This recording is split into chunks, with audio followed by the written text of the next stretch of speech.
The morning Clara Whitlock turned 23, she woke to the sound of laughter and knew immediately it was about her. It drifted up through the warped floorboards of her room, sharp and familiar as a knife she'd felt 1,000 times before. She lay still on the narrow bed, staring at the water-stained ceiling, listening to the voices from the general store below. "Poor thing," someone said. Mrs. Garrett probably, her voice dripping with that particular brand of pity that felt worse than outright cruelty. "Can't even get old Fletcher to look her way and he's half blind." More laughter. Clara closed her eyes, counted to 10, then 20. It didn't help. It never did. Red Hollow, Montana Territory, 1883. Population, 217 souls, give or take, depending on whether you counted the drifters passing through or the miners who died in the hills and whose bodies nobody bothered to retrieve. The town squatted in a valley between mountains that looked like broken teeth, all jagged stone and pine forests so thick they swallowed the light. In winter, the snow came down like punishment. In summer, the dust choked everything. Clara had lived here her entire life, in the cramped room above Whitlock's general store. The store her father had built, that her mother had run after he died, and that now belonged to Clara by default since her mother had passed 2 years back. She ran it alone, stocked the shelves, minded the register, ordered supplies from the distant rail depot, kept the books. She was good at it, efficient, invisible. Except she wasn't invisible. Not really. She was just the opposite, constantly seen, constantly judged, constantly found wanting. Clara rose from bed, dressed in the same faded calico she'd worn yesterday, pinned her dark hair back with shaking fingers. The mirror on the wall showed what it always showed, a face too plain, too angular, features that didn't arrange themselves into anything resembling beauty. She'd stopped looking closely years ago. Downstairs, Mrs. Garrett and her daughter Lily were examining fabric bolts, their conversation halting the moment Clara appeared. Lily offered a tight smile. Mrs. Garrett didn't bother. "Morning," Clara said quietly. "Morning." Mrs. Garrett's tone was brisk. "I'll take 3 yards of the blue cotton." Clara measured, cut, wrapped the fabric in brown paper. Her hands didn't shake. She'd learned that much, how to hold steady while the world made its assessments, delivered its verdicts. "Shame about the dance next week," Lily said suddenly, her voice too bright. "I heard Sheriff Wade's nephew is coming through. Eligible bachelor, they say." "Lily," Mrs. Garrett warned. But Lily pressed on, relentless in the way only the thoughtlessly cruel could be. "You should come, Clara. Who knows? Maybe this time—" "Lily, enough." Clara handed over the package, accepted payment, said nothing. What was there to say?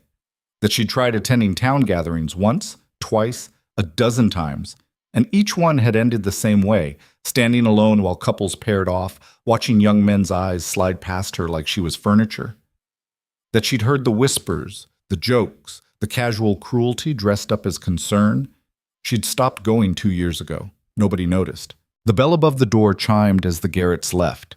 Clara exhaled slowly, pressed her palms flat against the counter. The wood was scarred, worn smooth by decades of hands, her father's hands, her mother's, now hers. She wondered sometimes what it would be like to simply leave. Pack a bag, catch a stage to somewhere else, somewhere nobody knew her. Start over, but she never did. Fear, maybe, or inertia, or the bone-deep certainty that it wouldn't matter where she went, she'd still be herself, still carry this weight of wrongness that seemed to radiate from her skin. The day wore on. Old man Fletcher came in for tobacco, barely grunted a greeting. The Miller boys bought ammunition for their hunting trip, laughing at some private joke that probably wasn't about her but might as well have been. A traveling salesman tried to sell her a case of patent medicine, gave up when she pointed out she couldn't afford it. By late afternoon, the store was empty. Clara swept the floor, reorganized the canned goods, checked the ledger. Everything in its place, everything ordered, controlled, manageable. That's when the door opened and everything changed. He had to duck to clear the door frame. Clara looked up from the ledger, and the first thing she registered was size. Not fat, but built like something carved from the mountains themselves. Broad shoulders that stretched his worn canvas coat. Hands that looked like they could split wood with their bare strength. A face weathered dark by sun and wind. half hidden beneath a thick beard going gray at the edges. He stood in the doorway, blinking against the dim interior after the bright outside world, and Clara's first instinct was to step back. She didn't. She held her ground behind the counter, chin up, waiting. "Help you?" Her voice came out steadier than she felt. The man's eyes, pale gray, startling against his tanned skin, swept the store, cataloging shelves and barrels and the dusty corners she could never quite clean thoroughly. Then they landed on her. And stayed. Not the way other men looked at her, the quick dismissive glance, the flicker of something like disappointment before moving on. This was different, direct, assessing, not cruel, not kind, just present. "Need supplies," he said. His voice was rough, underused. "Flour, coffee, salt, jerky if you have it, ammunition, .44 caliber. Clara nodded, moving automatically. She knew where everything was, could navigate the store blind if needed. As she gathered items, she felt his gaze following her movements.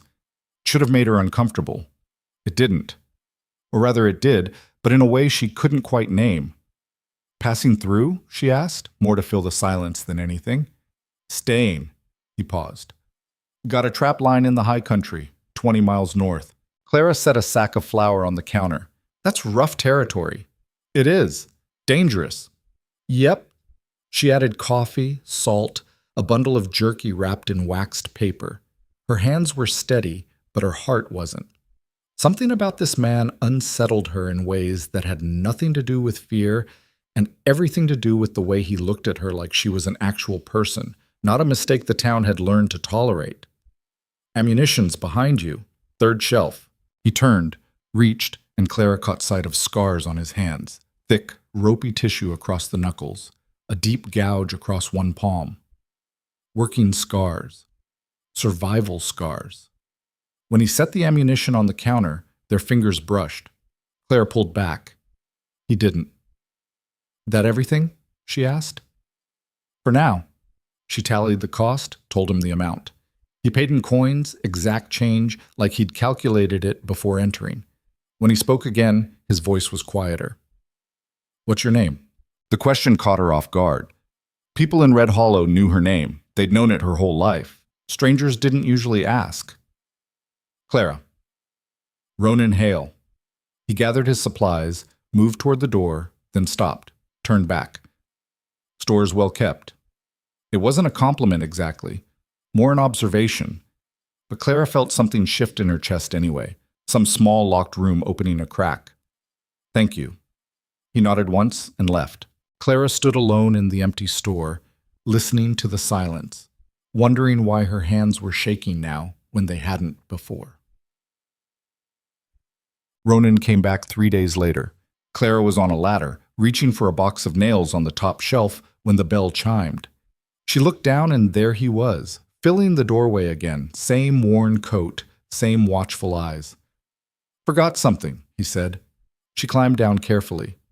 "What do you need?" "Rope. Strong kind, 50 feet. She retrieved it, set it on the counter. He paid, started to leave, stopped. "Roof's leaking," he said, nodding toward the ceiling. "Above the door. Water damage on the frame." Clara followed his gaze. He was right. There was a dark stain she'd been ignoring for months, telling herself she'd fix it eventually, knowing she probably wouldn't. "I know," she said. "I could fix it." She stared at him. "Why?" Ronan's expression didn't change, but something shifted behind his eyes. "Because it needs fixing." "I can't pay you." Didn't ask for payment. Clara's first instinct was to refuse. Pride, maybe, or the ingrained habit of not accepting anything from anyone because acceptance meant debt, and debt meant obligation, and obligation meant vulnerability. But the roof did need fixing, and she was tired. So tired. "All right," she said quietly. He came the next morning with tools and lumber. Clara watched from below as he worked, his movements economical and sure. He didn't talk much, didn't ask questions, just fixed the leak, replaced the damaged boards, sealed everything tight. When he finished, he climbed down and stood in the store, brushing sawdust from his hands. "Should hold through winter," he said. "Thank you." He nodded, started to leave. Clara heard herself speak before she'd decided to. Are you hungry? Ronan turned, studied her with those pale eyes. Yeah. She'd made stew the night before. More than she needed, as always, because cooking for one was a skill she'd never mastered. She ladled 2 bowls, set them on the small table in the back room where she took her meals. They ate in silence. The stew was good. Better than good, actually. Clara had learned to cook from necessity, but she'd discovered a strange comfort in it, the alchemy of transforming raw ingredients into something nourishing. This is good, Ronan said finally. It's just stew. Good stew. Something about the simplicity of the exchange made Clara's throat tight. When was the last time someone had shared a meal with her, eaten something she'd made and acknowledged it without mockery or pity? She couldn't remember. Where are you from? She asked. North, Wyoming, originally. Drifted around after... He trailed off, took another bite. After my wife died. The words dropped into the silence like stones into water. Clara set down her spoon. I'm sorry. Long time ago. His voice was flat, but Clara heard the weight beneath it. 5 years. Childbirth. Baby didn't make it either. I'm sorry, she said again, because what else was there? Ronan nodded. They finished eating. He helped her wash the bowls without being asked, his large hands surprisingly gentle with the chipped ceramic. I should go, he said. All right. But he didn't move immediately. He stood in the doorway to the back room, looking at her with an expression she couldn't read. You run this place alone? He asked. Yes. That's hard work. I manage. I'm sure you do. He paused. I'll be back. Need more supplies in a week or so. He left. Clara stood in the empty store, touching the rim of the bowl he'd washed, feeling like something had shifted without her permission. Yeesh. The town noticed. Of course they did. Red Hollow was too small for secrets, too bored for discretion. When Ronan started appearing regularly at the general store, started fixing things, the sagging porch step, the broken shutter, the uneven floorboard that had threatened to trip customers for months, people talked. Clara heard the whispers at church, in the streets, through the walls. That mountain man's taken a shine to Clara Whitlock. Poor bastard must be desperate. Maybe he's simple, got his brains knocked loose in the wilderness. She tried to ignore it, tried to tell herself it didn't matter what they thought, but the words burrowed under her skin anyway, poisonous and familiar. Ronan didn't seem to notice. Or if he did, he didn't care. He came to town every week, sometimes twice a week. Bought supplies, yes, but also lingered, helped with heavy lifting. Shared meals in the back room, talked in his sparse, deliberate way about the mountains, about trapping, about the silence of winter nights when the snow fell so thick it muffled every sound.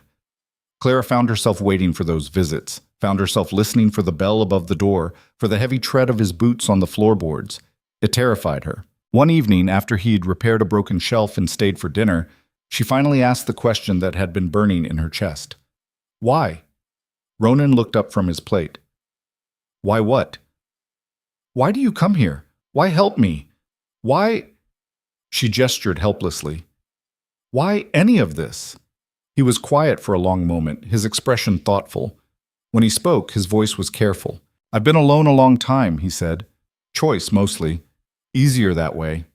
Don't have to pretend, don't have to perform. Just survive. Clara nodded. She understood that. But it's a cold way to live, Ronan continued. And I'm tired of cold.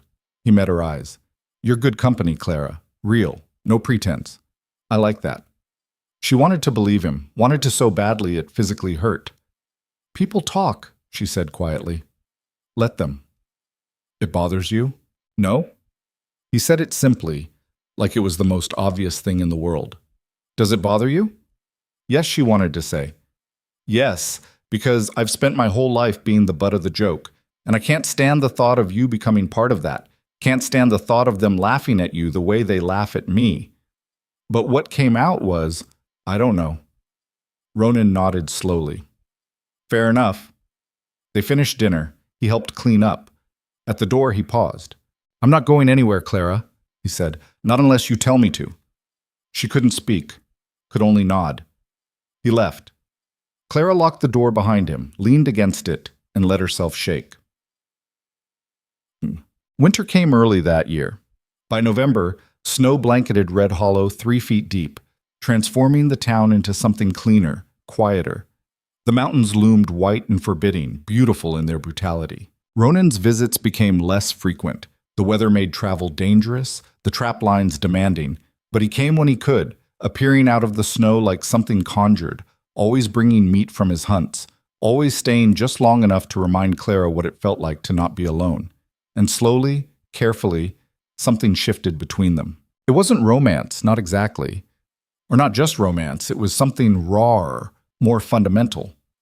Recognition, maybe.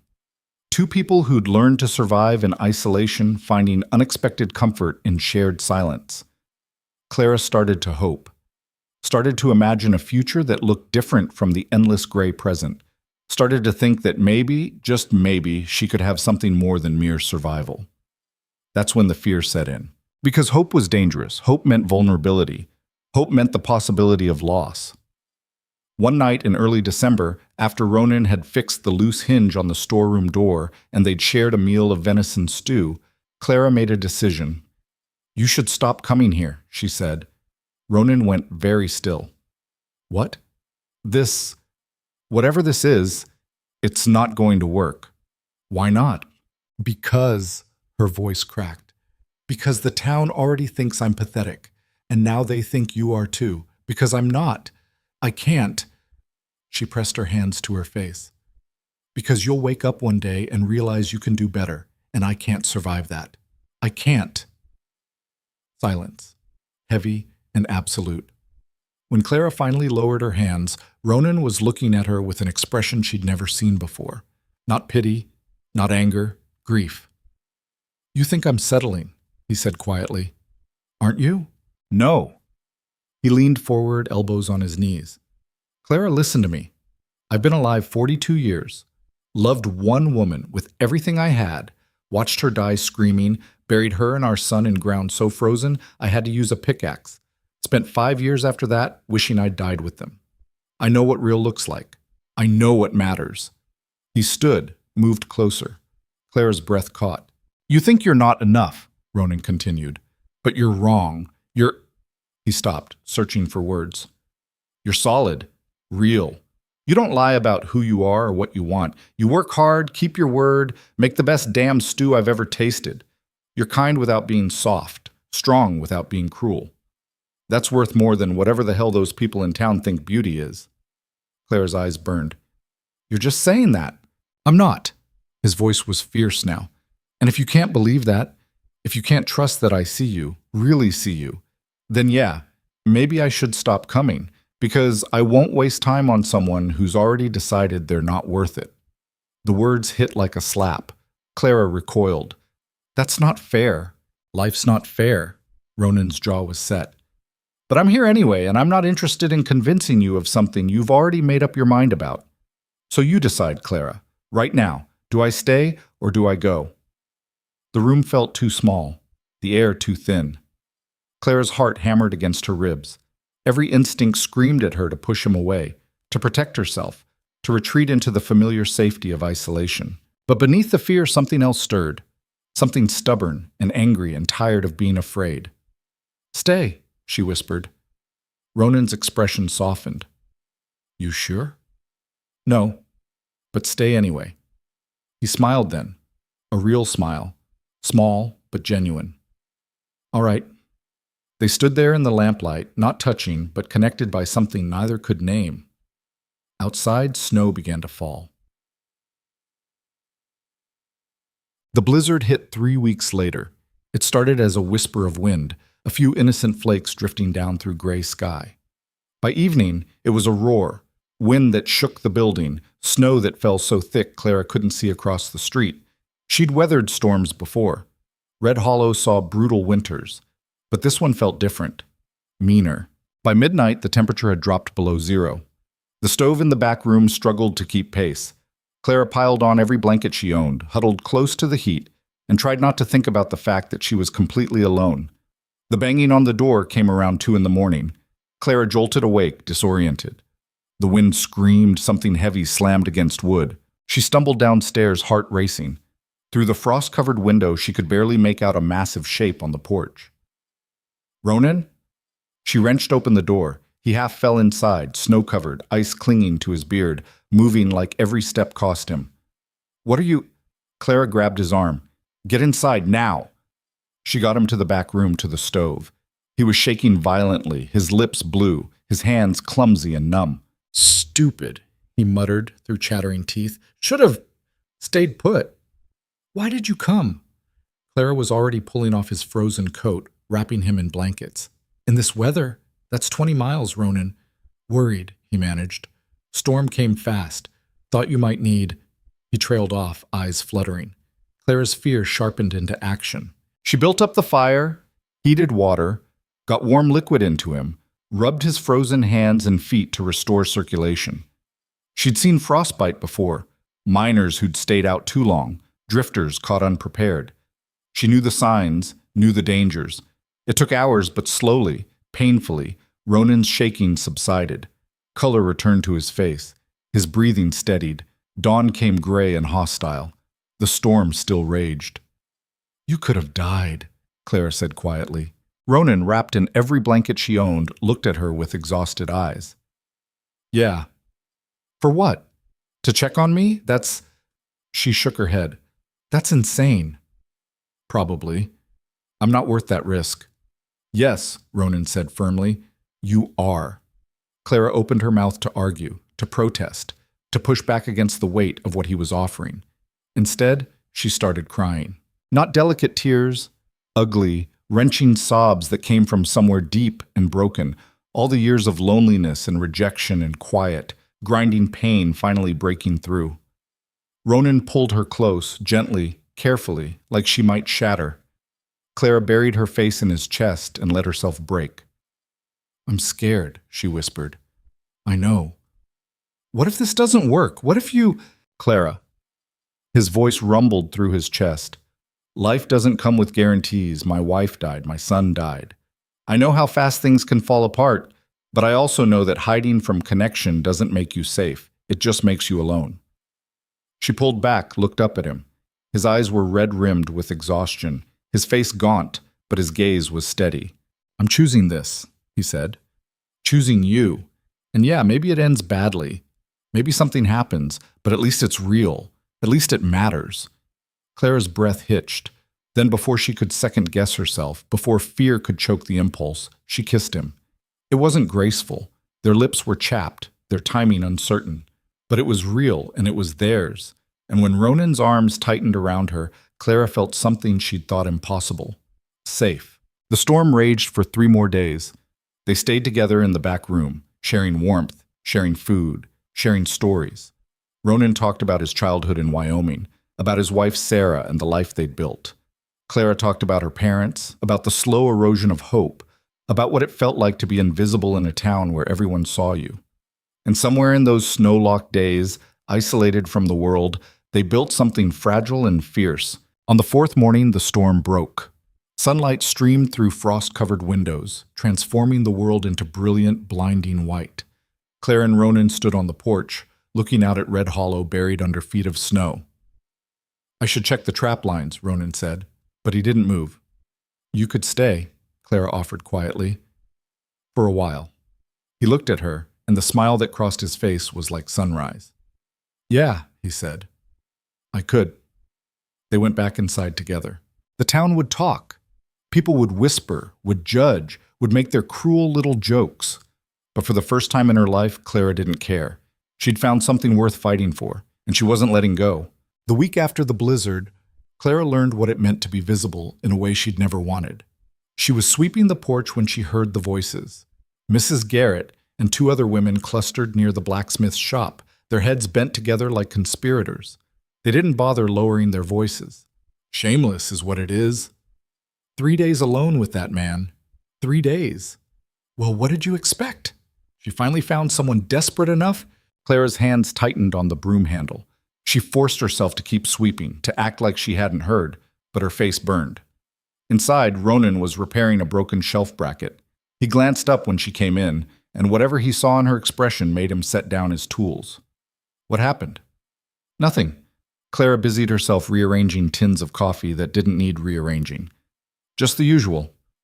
Clara, She stopped moving, stared at the counter. They're talking. About us. About what we did during the storm. We survived a blizzard. They think we... She couldn't finish the sentence. They're saying things. Ronan was quiet for a moment. Then he stood, crossed to where she was standing, and gently turned her to face him. Do you care what they think? He asked. I don't want to care, Clara said, her voice breaking. I've spent my whole life not caring, or trying not to. But it still gets in. It still hurts. I know. His thumb brushed her cheek. But here's what I learned after Sarah died. People will always talk. They'll create stories to fill the gaps in their own lives, make themselves feel superior or interesting or whatever they need to feel. You can't control that. All you can control is whether you give them power over you. Easy for you to say. You can leave. Go back to your mountains and not deal with any of this. Is that what you want? You want me to leave? No. The word came out fiercer than she intended. No, I don't. But I also don't know how to live like this, Ronan, with everyone watching, everyone judging. He pulled her close, and Clara let herself lean into him, breathing in the smell of wood smoke and leather and something uniquely him. Then we figure it out together, he said quietly. And if it gets too much, if this town becomes unbearable, we go somewhere else. Clara pulled back. I can't just leave. The store can be sold, or closed, or burned down for all I care. His expression was serious. Clara, I've already lost everything once. I know what matters and what doesn't. This building doesn't matter. Your happiness, that matters. She wanted to believe him, wanted to imagine a life beyond Red Hollow, beyond the weight of other people's opinions. But fear had deep roots. I need time, she said. Take all you need. But time, as it turned out, wasn't something they had much of. 2 days later, Thomas Mercer walked into the store. Clara knew him by reputation. A rancher from the eastern edge of the territory, wealthy by Red Hollow standards, with land and cattle and the kind of confidence that came from never having been told no.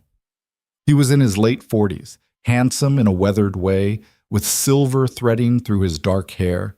He'd never been in her store before. Miss Whitlock. He removed his hat, smiled. I don't believe we've been properly introduced. Thomas Mercer. Mr. Mercer. Clara's voice was cautious. What can I help you with?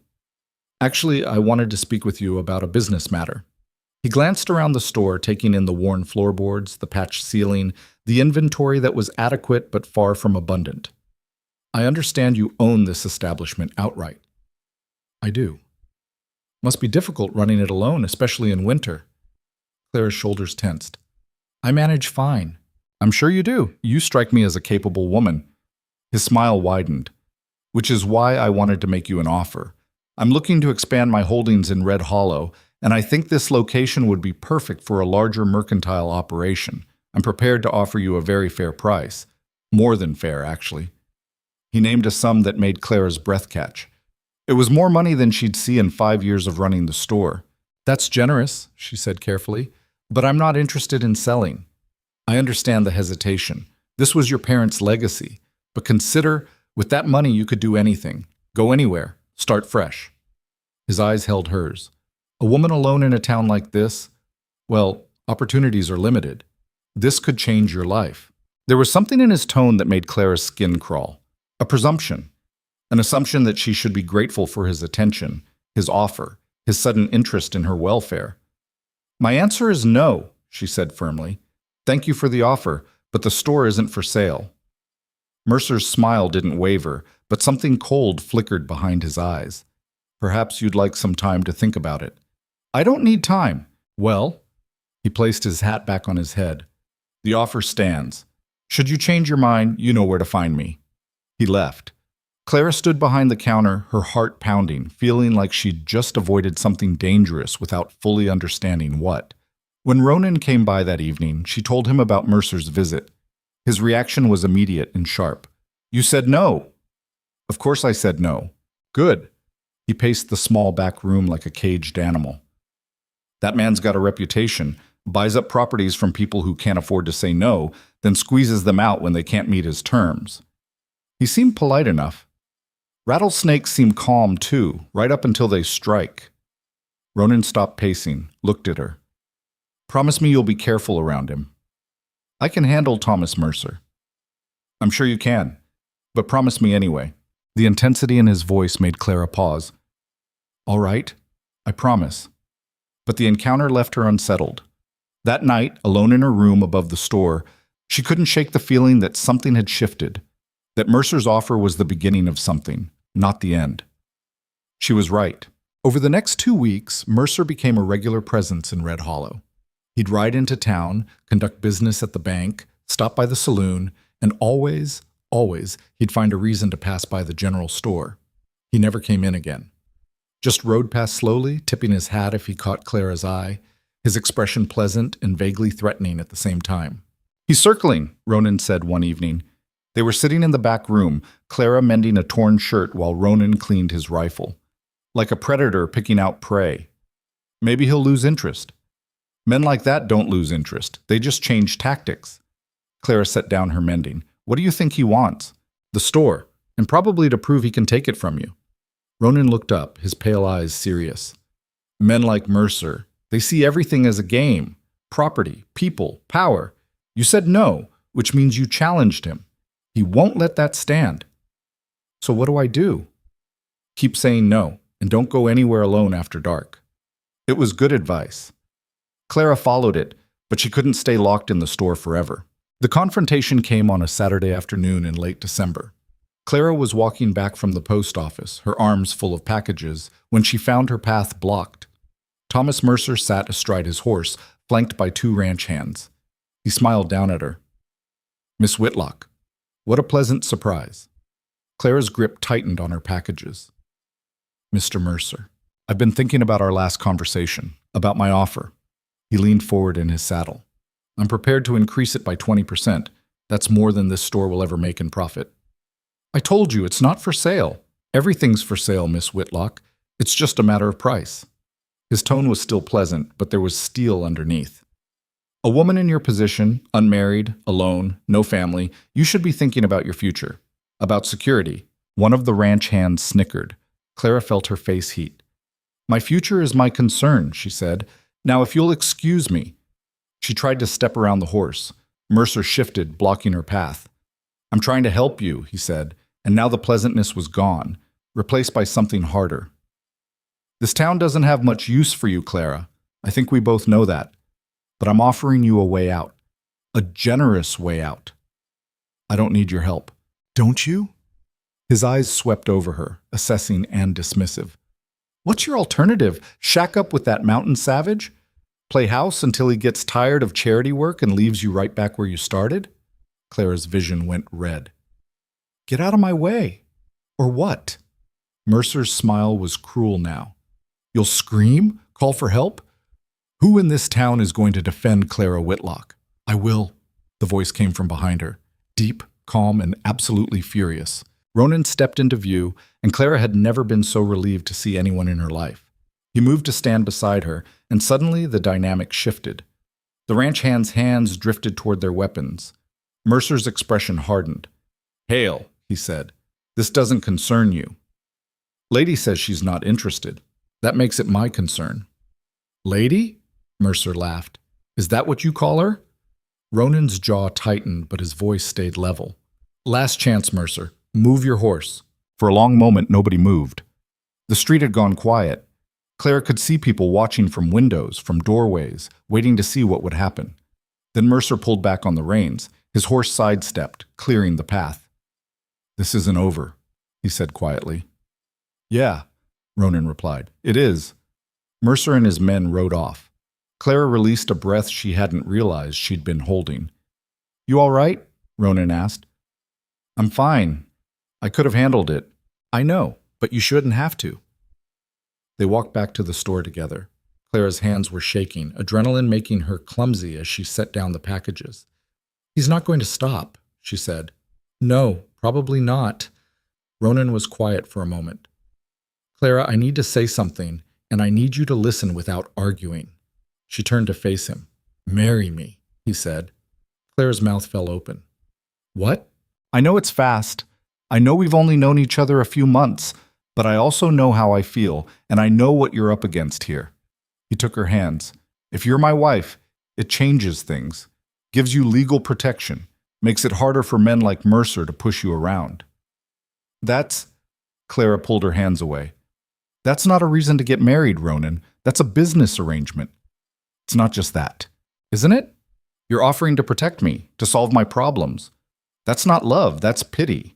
It's not pity, Ronan said, his voice rough.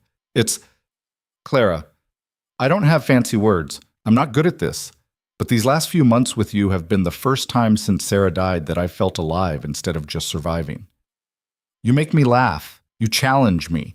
You make the best damn coffee I've ever tasted. And when I'm up in those mountains alone, all I think about is getting back here to see you. He stepped closer. So yeah, part of this is wanting to protect you. But the bigger part is wanting to build a life with you. A real life. Not hiding, not surviving, actually living.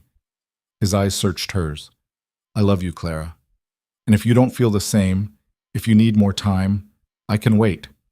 But if there's any part of you that wants this too, then say yes.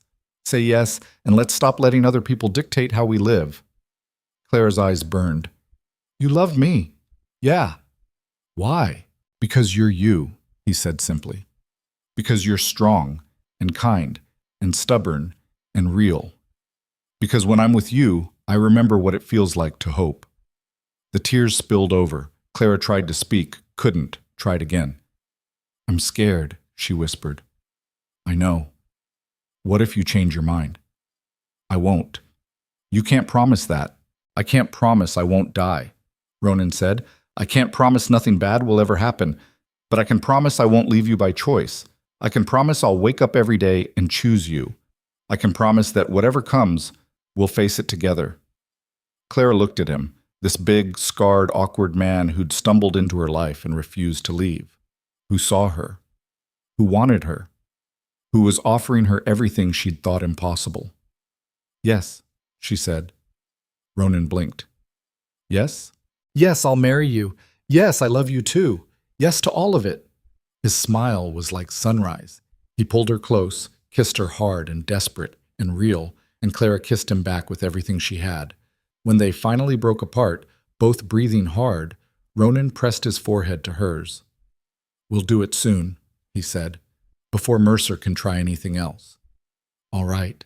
And after, he paused. After, if you want to leave Red Hollow, we will. I've got money saved. We could go anywhere, Montana, Wyoming, Oregon, somewhere nobody knows us. Clara thought about it, about the store, about the town, about the weight she'd carried for so long. Maybe, she said, but not yet. I'm not running anymore, Ronan. This is my home, my store, my life. I'm not giving it up because Thomas Mercer wants to play games. Ronan's expression was worried, but he nodded. Then we stay, for now. They were married 3 days later in the sheriff's office, with the sheriff's wife and the town clerk as witnesses. No ceremony, no celebration, just legal words that bound them together.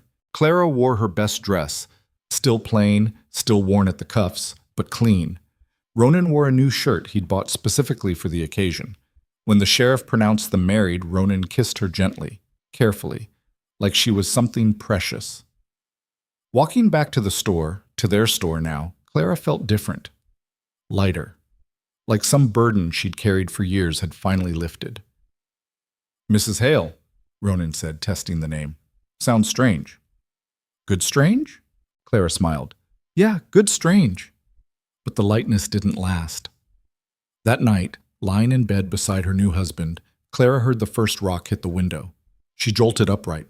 Ronan was already moving, crossing to the window, peering down into the dark street. What is it? Clara whispered. Can't see. Another rock struck glass. Then another. Below, she heard laughter, young, male, cruel. Congratulations, Clara, someone shouted. You finally found someone desperate enough. More laughter, more rocks. Ronan's hands clenched into fists. I'm going down there. No, Clara grabbed his arm. That's what they want. Don't give them the satisfaction. They're throwing rocks at our window.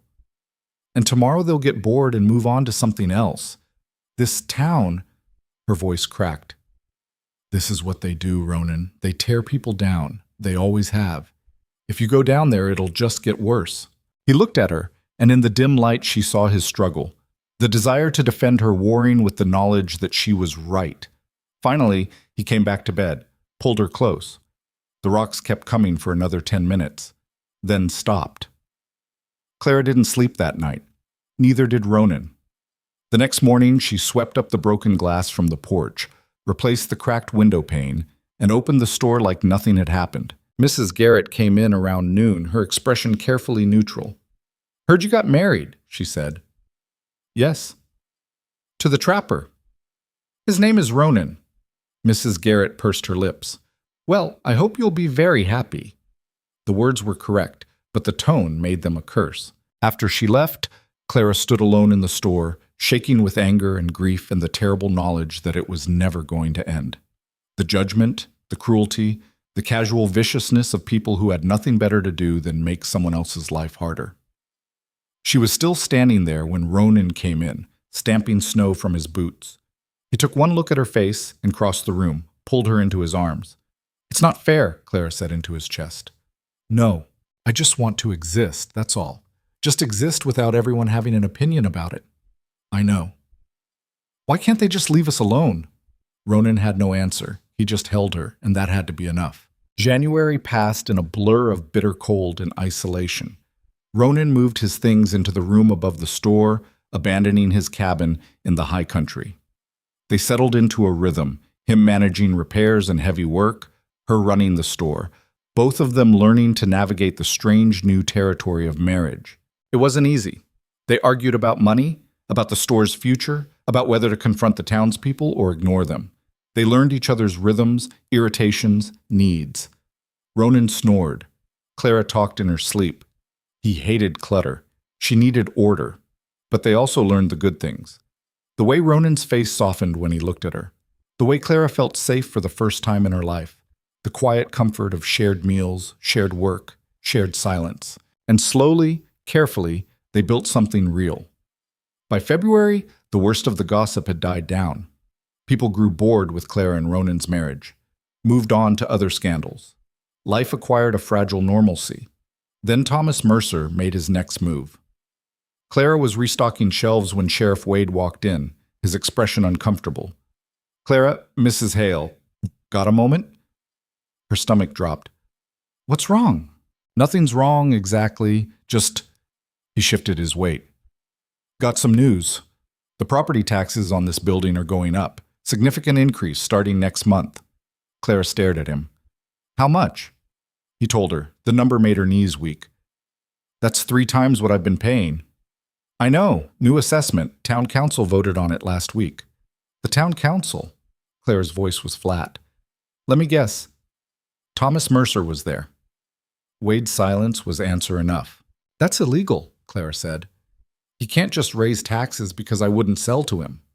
It's not just your building. All commercial properties got reassessed. But mine went up the most." Wade looked away. "I'm sorry, Clara. I tried to speak against it, but I was outvoted." After he left, Clara did the math.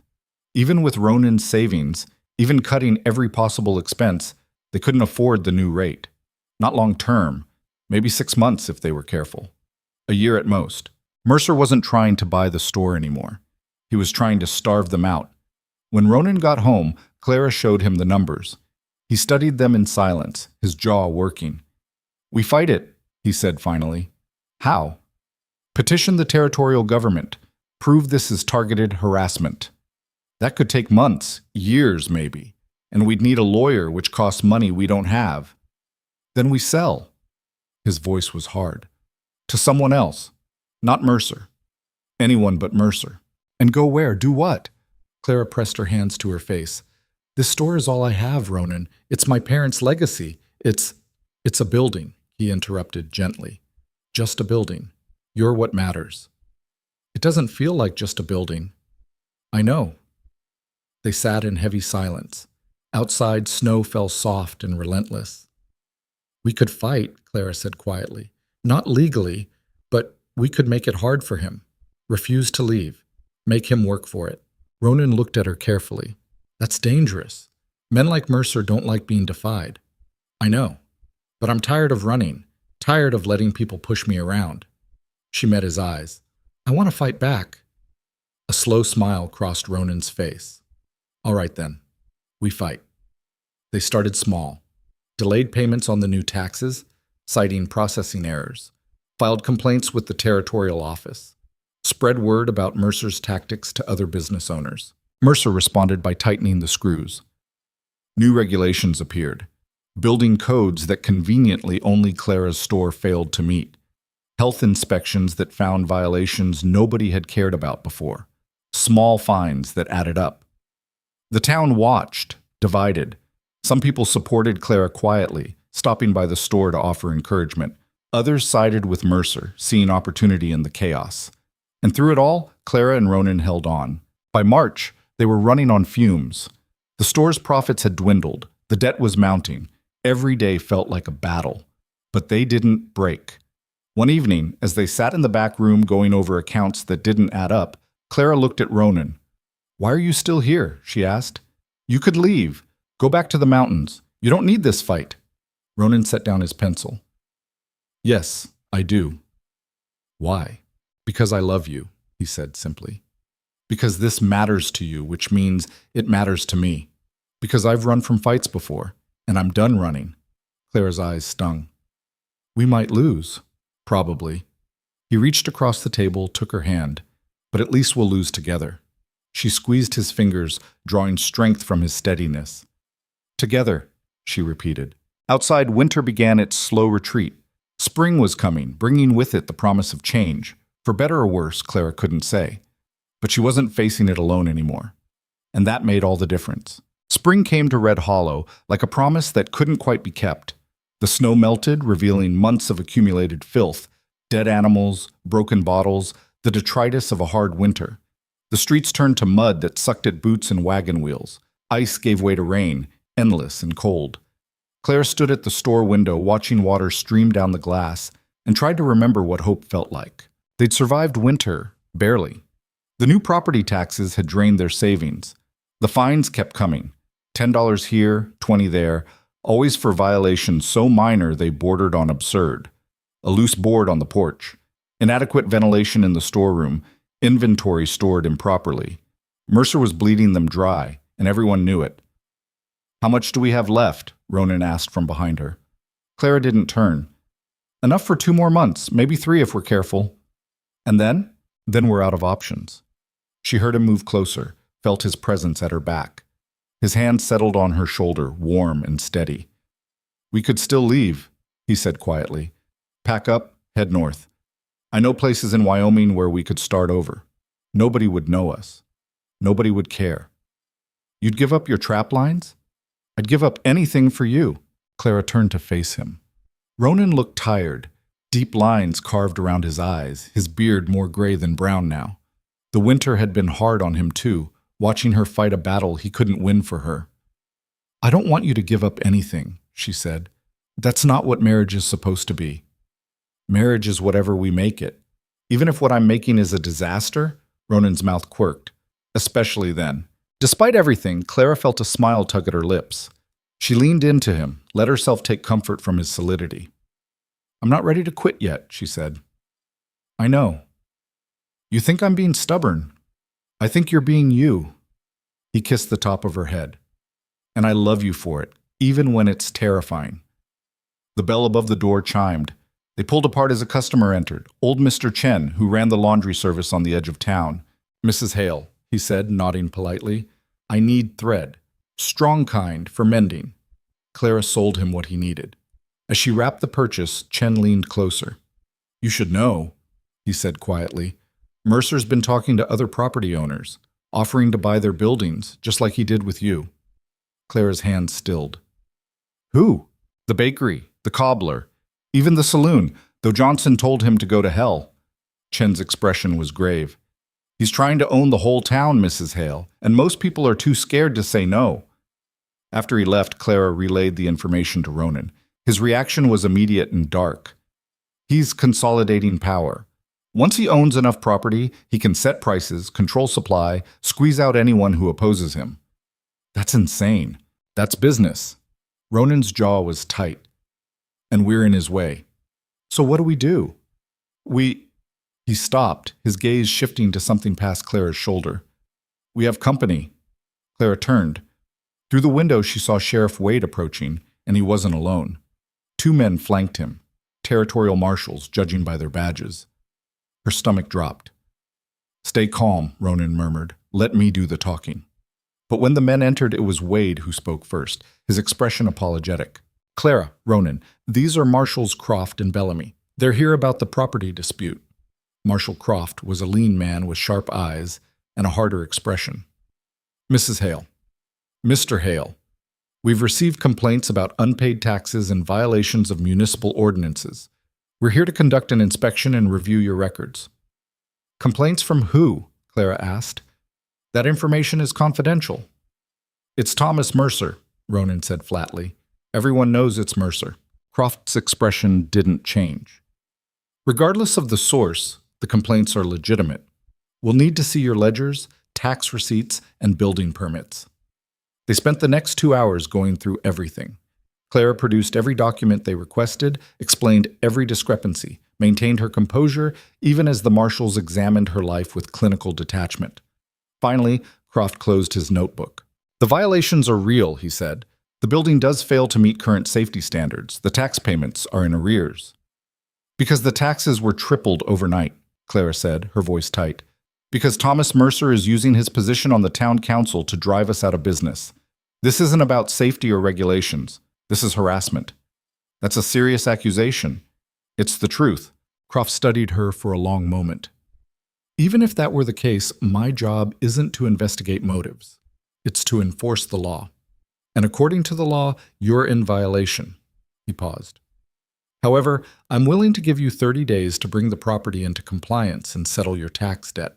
After that, if the situation isn't resolved, we'll have no choice but to seize the property. 30 days. After they left, Clara sank into a chair, her legs suddenly unable to support her. 30 days, she repeated numbly. Ronan crouched in front of her. We can do this. We'll figure it out. How? We don't have the money for repairs. We can barely afford food. I'll sell the trap lines. The equipment, the furs I've stored? No. Clara grabbed his hands. I won't let you destroy your livelihood for this. Clara, no, Ronan, I mean it. She stood, pacing the small room. Maybe it's time to admit defeat.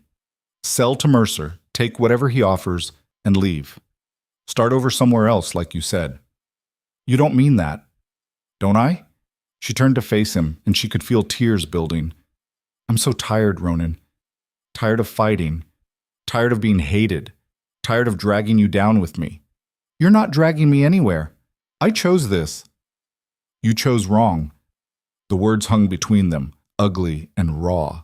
Ronan stood slowly. Don't do that. Do what? Push me away. I know what you're doing, Clara. You get scared, so you try to make me leave before I can hurt you. I've watched you do it a dozen times now, and I'm telling you it won't work. Maybe it should work. Maybe you should have the sense to walk away from this mess. I don't want sense. I want you. Why? The question came out broken. What is it about me that's worth all this trouble?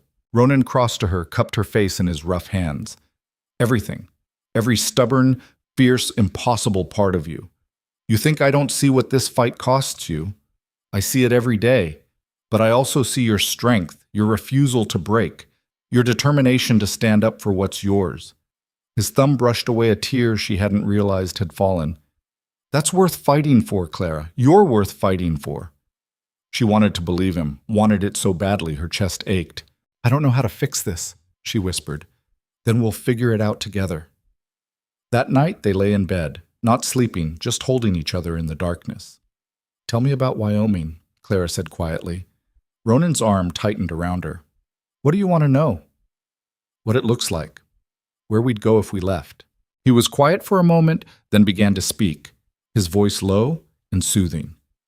There's a valley I know, north of the Wind River Range. High country, hard to reach, but beautiful. Pine forest so thick you can't see the sky. A creek that runs year-round, clear enough to drink from. Elk everywhere in the fall. Sounds lonely. It is, but peaceful too. He paused. I thought about settling there after Sarah died, building a cabin, living out my days away from people. But I couldn't do it. Why not? Because being alone and being lonely are different things. Alone, you're just by yourself. Lonely, you're missing something. His hand found hers in the dark. I was lonely for 5 years, Clara. Even surrounded by wilderness and silence, I was lonely.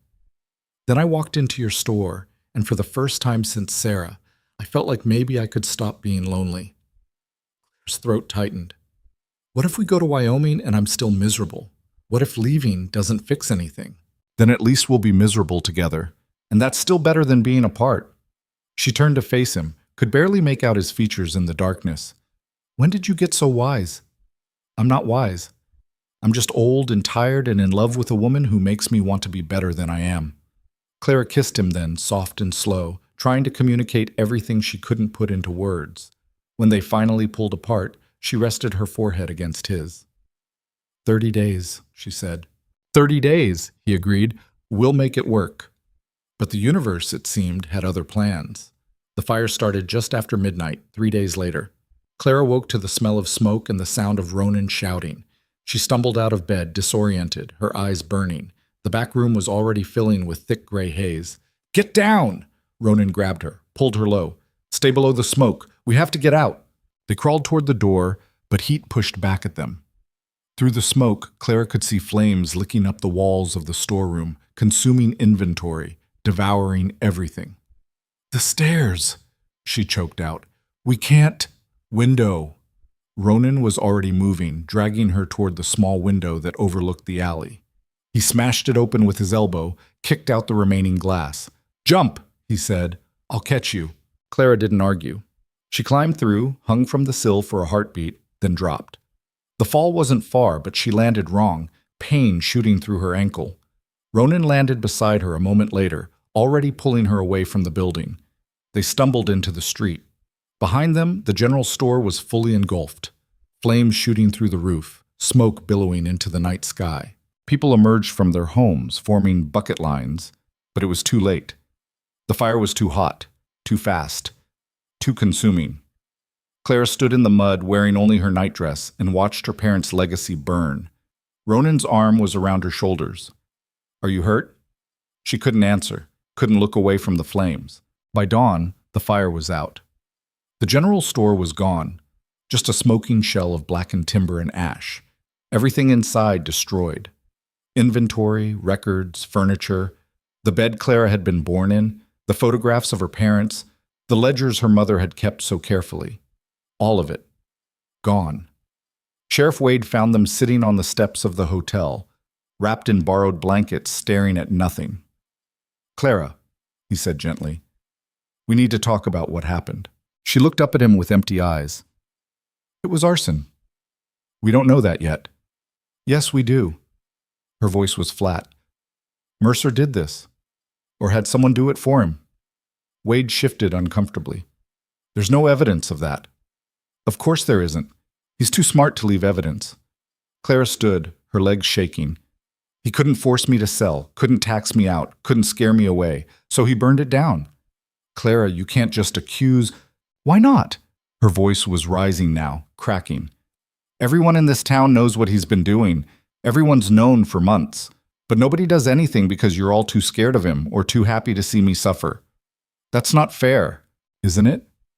She looked around at the gathered crowd, people who'd watched her struggle, who'd mocked her marriage, who'd stood by while Mercer tightened the noose. Which one of you helped me? Which one of you stood up when the taxes were raised or the fines kept coming? You all knew this was wrong, and you did nothing. Silence, heavy and damning. I'm sorry, Wade said quietly. For what it's worth, I'm sorry. Clara turned away. Your apology doesn't rebuild my store. Ronan guided her away from the crowd, back to the hotel room they'd been given. Inside, she finally broke, collapsing onto the bed and sobbing with a grief so deep it felt like drowning. Ronan held her, didn't try to fix it, didn't offer empty comfort, just held her while she cried for everything she'd lost. When the tears finally subsided, Clara lay exhausted against him, her throat raw, her head pounding. What do we do now? She whispered. We leave. Ronan said firmly. Tonight. We pack what little we have left and we go. Where? Anywhere. Wyoming, Colorado, Oregon, somewhere Mercer can't reach us. Clara wanted to say yes, wanted to run as far and fast as possible from this town and its cruelty. But something in her resisted, something stubborn and angry and refusing to be broken. No, she said. Ronan pulled back to look at her. Clara, No, I'm not running. Not from him, not like this. She sat up, wiping her face. He burned down my store, Ronan. He destroyed everything my parents built. If I leave now, he wins. Completely and totally, he wins. He's already won. The store's gone. There's nothing left to fight for. There's me, Clara said fiercely. There's my right to exist in this town without being terrorized. There's justice, or at least the attempt at it. She stood, pacing despite her injured ankle. I want him to pay for what he did. And how do you plan to make that happen? You said it yourself. There's no evidence. Wade won't help. The town won't support you. Then I'll find another way. Ronan caught her hand, stopped her pacing. Clara, listen to me. I understand wanting revenge. I understand being angry. But this path leads nowhere good. Mercer has money, power, connections. We have nothing. If you go after him, he'll destroy you. He's already destroying me. No. He destroyed a building. You're still here, still alive, still free to walk away and build something new. His grip tightened. Don't let him turn you into something you're not. Don't let anger make you reckless. Clara looked at him, at the concern in his eyes, the fear barely hidden beneath his calm exterior. He was right. Logically, practically, he was completely right. But logic felt like surrender. I need time, she said finally. Time to think, to process. Can you give me that? Ronan hesitated, then nodded. How much time? A few days? Maybe a week? All right. But Clara, promise me you won't do anything stupid. She wanted to promise, wanted to ease his worry, but she couldn't lie to him. I'll try, she said. It wasn't enough, but it was all she had. The next 3 days passed in a blur. Clara and Ronan stayed at the hotel, their room paid for by a collection the town had taken up, charity that felt more like guilt money. People brought clothes, food, offers of sympathy that Clara accepted with mechanical politeness. She spent her time walking the town, staring at the burned ruins of the store, trying to figure out what she felt beyond the numbness. On the 4th day, Thomas Mercer came to see her. Clara was sitting on a bench near the ruins when his shadow fell across her. She looked up, and there he was, hat in hand, expression carefully neutral. Mrs. Hale, he said, I heard about the fire. Terrible tragedy. Clara said nothing. I wanted to extend my sympathies and to make you an offer. He sat beside her, uninvited. I'm willing to purchase the land where your store stood. Fair market value, of course. It would give you capital to start fresh somewhere else. Fair market value, Clara repeated tonelessly. Yes, more than fair, actually, considering the circumstances. She turned to look at him fully. Did you burn down my store? Mercer's expression didn't change. Of course not. What a horrible accusation. But convenient for you. I wouldn't sell, so now there's nothing to sell except land. Mrs. Hale, I understand you're upset. You've suffered a tremendous loss. But making wild accusations won't help your situation.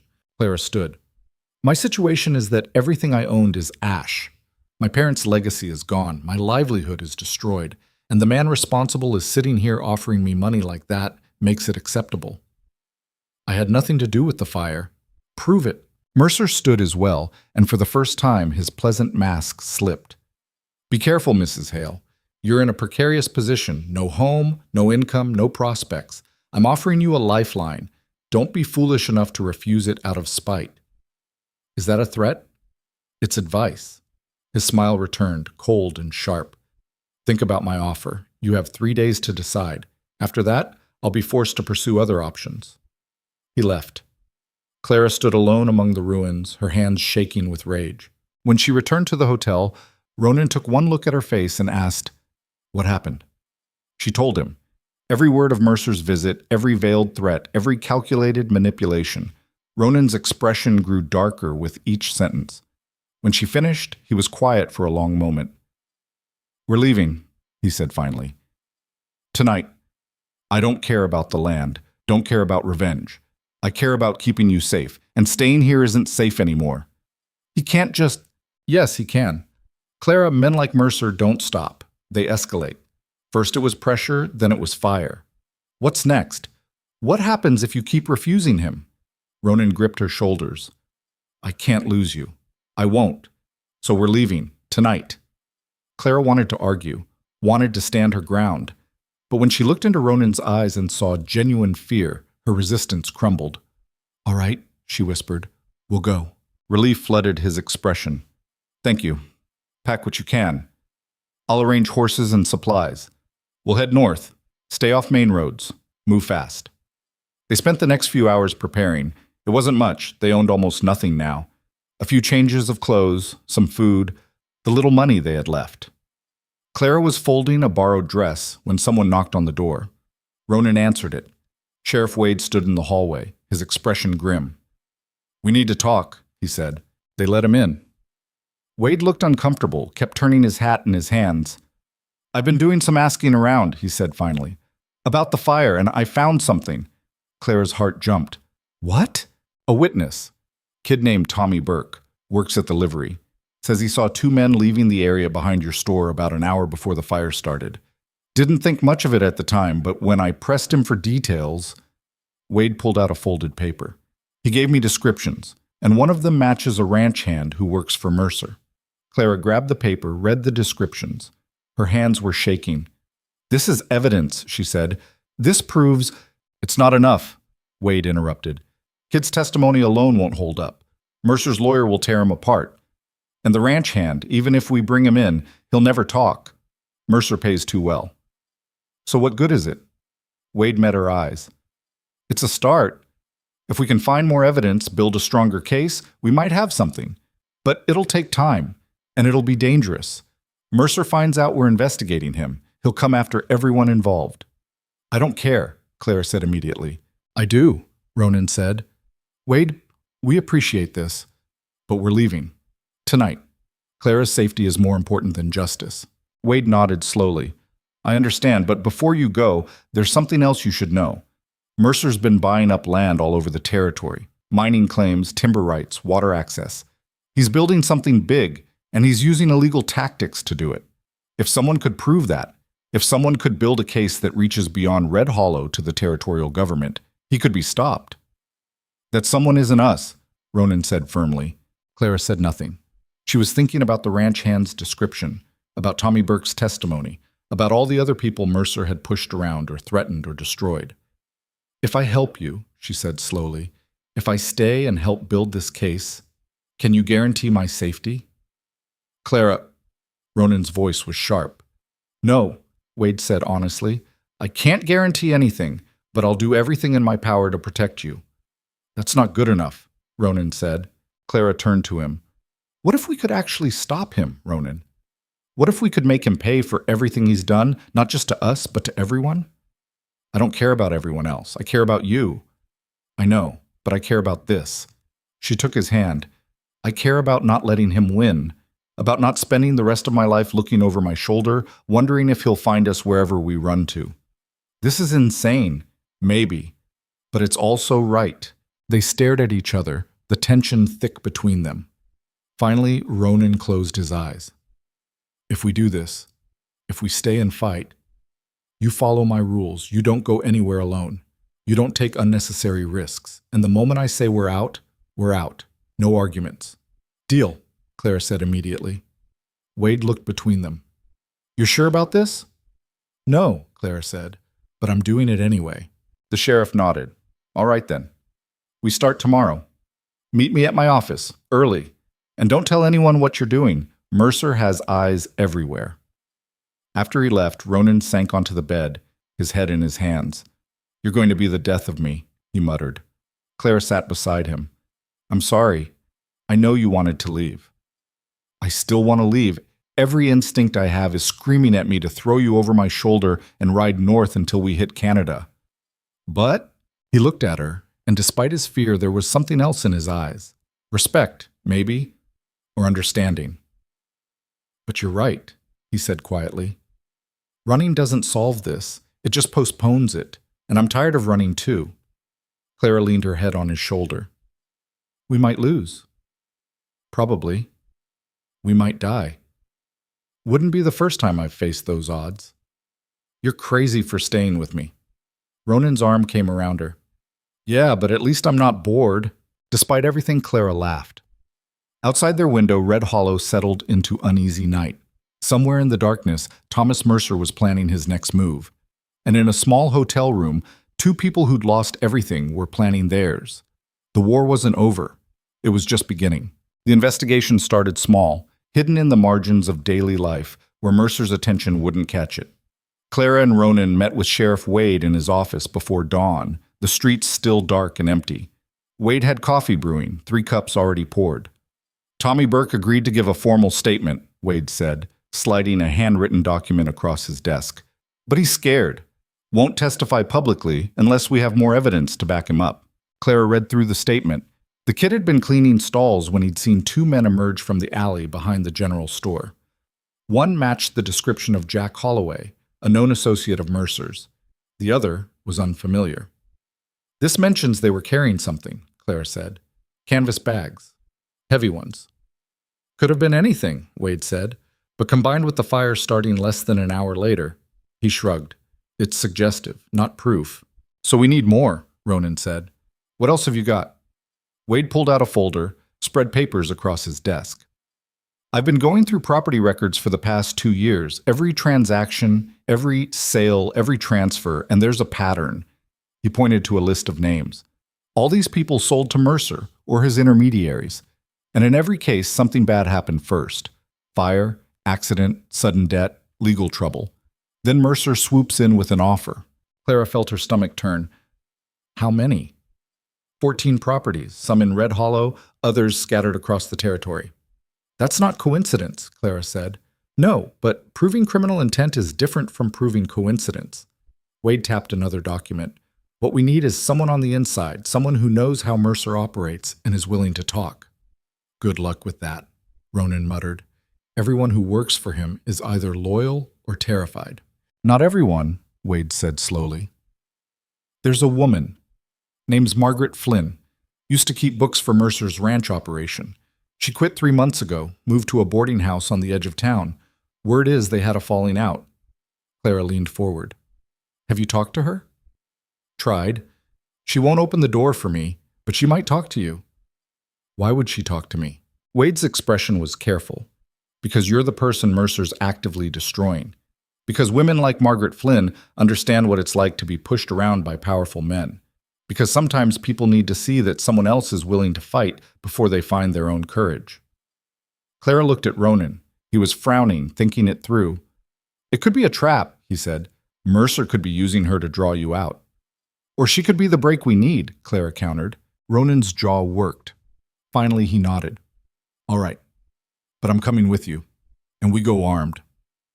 Wade produced a small revolver, slid it across the desk toward Clara. Know how to use one of these? She picked it up, felt the weight of it. My father taught me, long time ago.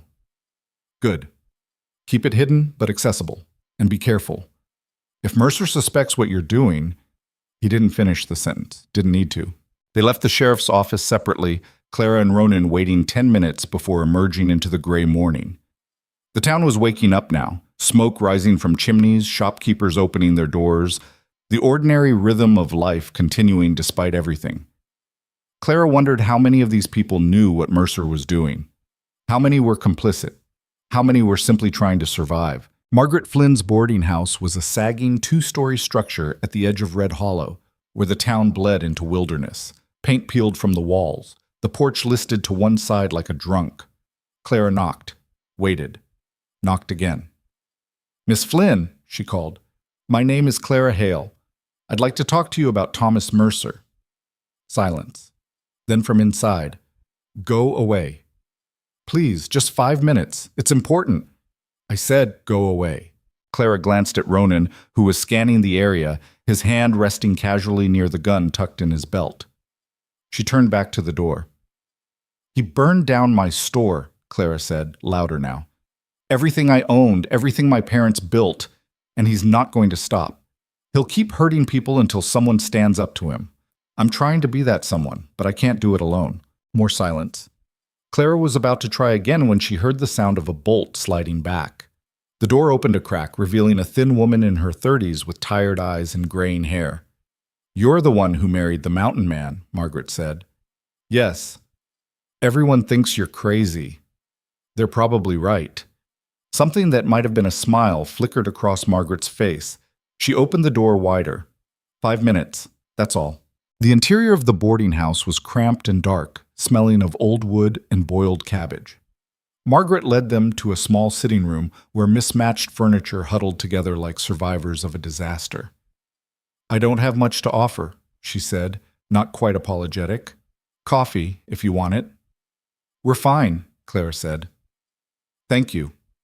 Margaret sat, folded her hands in her lap. "What do you want to know?" "Sheriff Wade said you used to work for Mercer. I kept his books. Tracked expenses, managed payroll, processed sales. I was good at it." Her mouth tightened. "I was good at ignoring things too." "What kind of things?" "Payments that didn't match up. Money going out to people I'd never heard of for services that were never rendered. Property acquisitions that happened too quickly, too cheaply." Margaret's eyes met Clara's. "I told myself it wasn't my business, that I was just the bookkeeper, that what Mr. Mercer did with his money was his concern." "What changed?" Ronan asked. "He asked me to falsify records, to make it look like he'd paid fair market value for a timber claim when he'd actually paid half that. The difference went into a private account." She took a shaky breath. "I said no. He threatened to ruin me, said no one would hire me again, that he'd spread rumors, that I'd end up begging in the streets." "So you quit," Clara said. "So I ran, packed my things in the middle of the night and moved here. Been living on my savings ever since, too scared to look for other work because he might find me." Clara felt a rush of sympathy. "I'm sorry. That must have been terrifying." "It was. It still is." Margaret looked down at her hands. "But I'm also tired. Tired of being scared. Tired of watching him destroy people and doing nothing about it." "Then help us," Clara said. "Testify about what you saw. Give us access to the records you remember. Help us build a case." Margaret was quiet for a long moment. When she spoke, her voice was barely above a whisper. "If I do that, he'll kill me." "We'll protect you," Ronan said. "How? You can barely protect yourselves." The words stung because they were true. Clara had no resources, no power, no guarantee of safety for anyone. But she also had nothing left to lose. "You're right," Clara said. "We might fail. Mercer might win. But at least we'll have tried. At least we'll have fought back instead of just accepting it." She leaned forward. "Margaret, I know you're scared. I'm scared too. But if everyone who's afraid stays silent, then people like Mercer always win. Always. Someone has to be first. Someone has to stand up." Margaret's eyes were wet. "You make it sound noble. It's not. It's just terrifying." "I know, but we're doing it anyway." The two women looked at each other, and something passed between them, recognition, maybe, or solidarity. The understanding of what it meant to be powerless in a world designed for powerful men. Finally, Margaret nodded. "All right, I'll help. But I need a promise." "What?" "If this goes wrong, if Mercer comes after me, you get me out. Take me with you wherever you run to. I won't face him alone." Clara extended her hand. "You have my word." They shook on it. Margaret retrieved a small ledger from her room, one she'd smuggled out when she fled. It contained copies of transactions, notes about discrepancies, names of people who'd received suspicious payments. "This is everything I could grab," she said, handing it to Clara. "It's not complete, but it's a start." Clara flipped through the pages, her heart racing. This was real evidence, documented proof of Mercer's corruption. "This is incredible," she breathed. "It's also dangerous," Margaret warned. "He'll know where this came from the moment you make it public. There's only one person who could have these records." "Then we move fast," Ronan said. "Get this to the territorial authorities before Mercer knows what's happening." They thanked Margaret, promised to keep her updated, and left with the ledger hidden under Clara's coat. On the walk back to town, Ronan was quiet, his expression troubled. "What?" Clara asked. "This is getting real. We're not just gathering information anymore, we're actively going after him. Isn't that what we wanted?" It's what you wanted. I wanted to keep you safe. He stopped walking, turned to face her. Clara, once we submit this ledger, there's no going back. Mercer will know, and he will retaliate. I know. Do you? Because I don't think you understand how vicious men like him can be when cornered.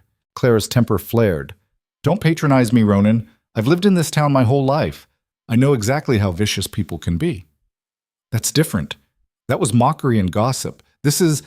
He gestured helplessly. This is dangerous. Life and death dangerous. And you think I don't know that?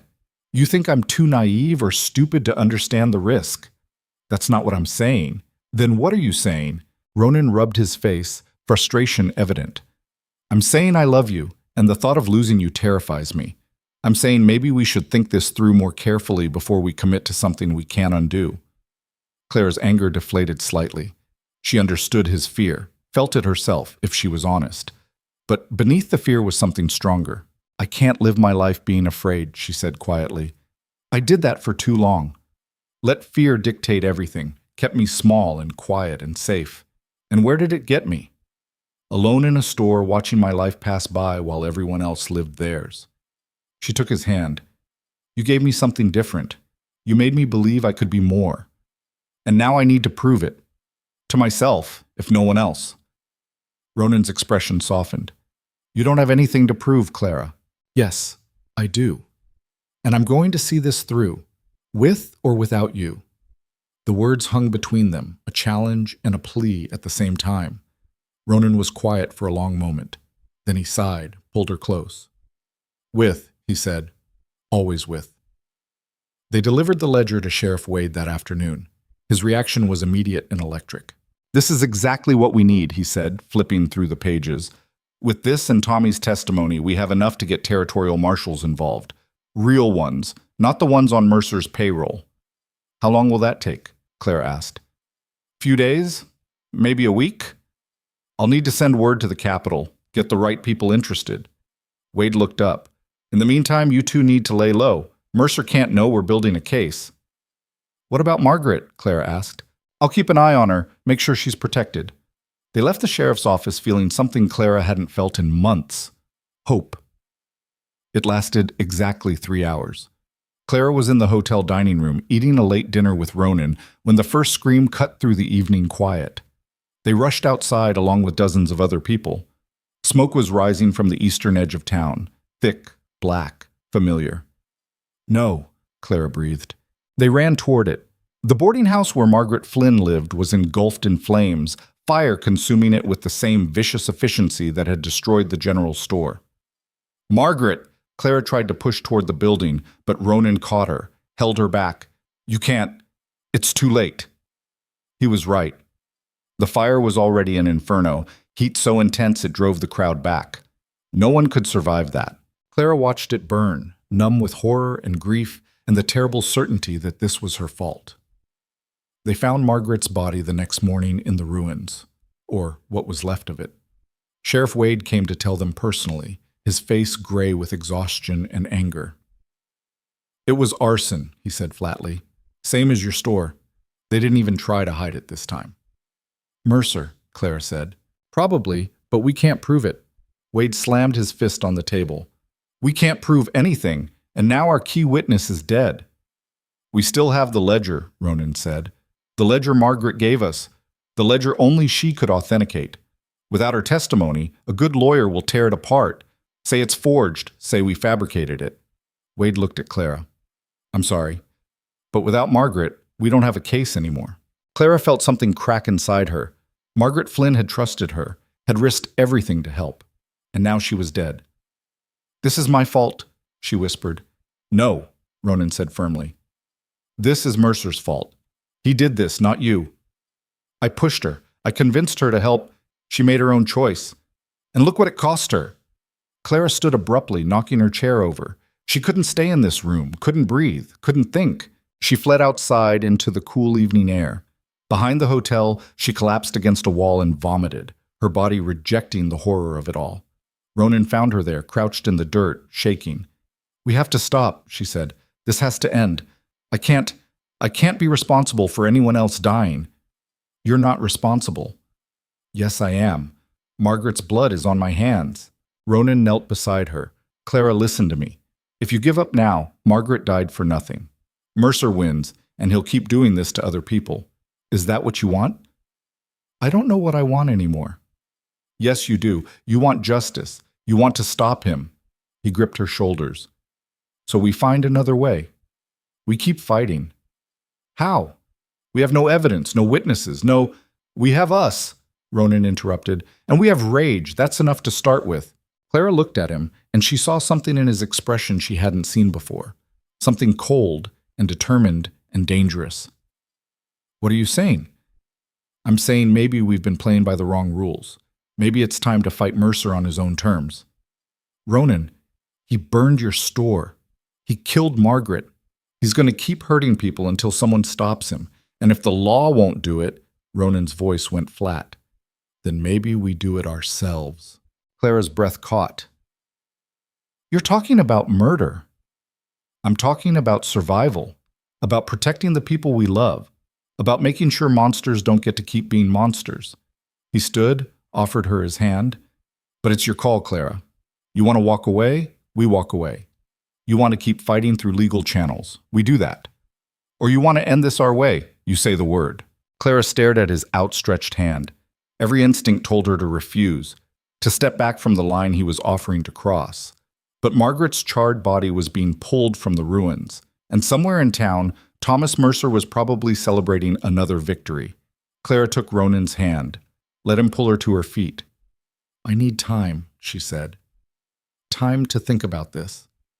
Take all you need. But even as she said it, Clara knew the decision was already made. The next 2 days were a blur of grief and planning.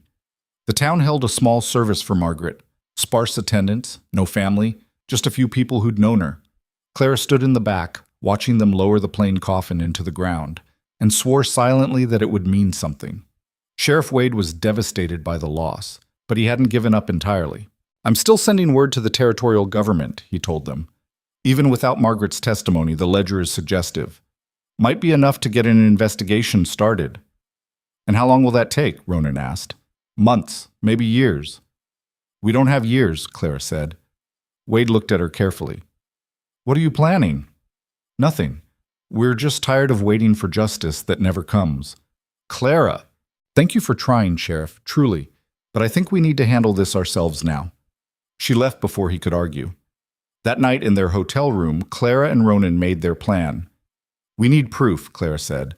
Something undeniable, something even Mercer's lawyers can't explain away. Like what? A confession, recorded testimony, something in his own words that admits to the arson, the intimidation, all of it.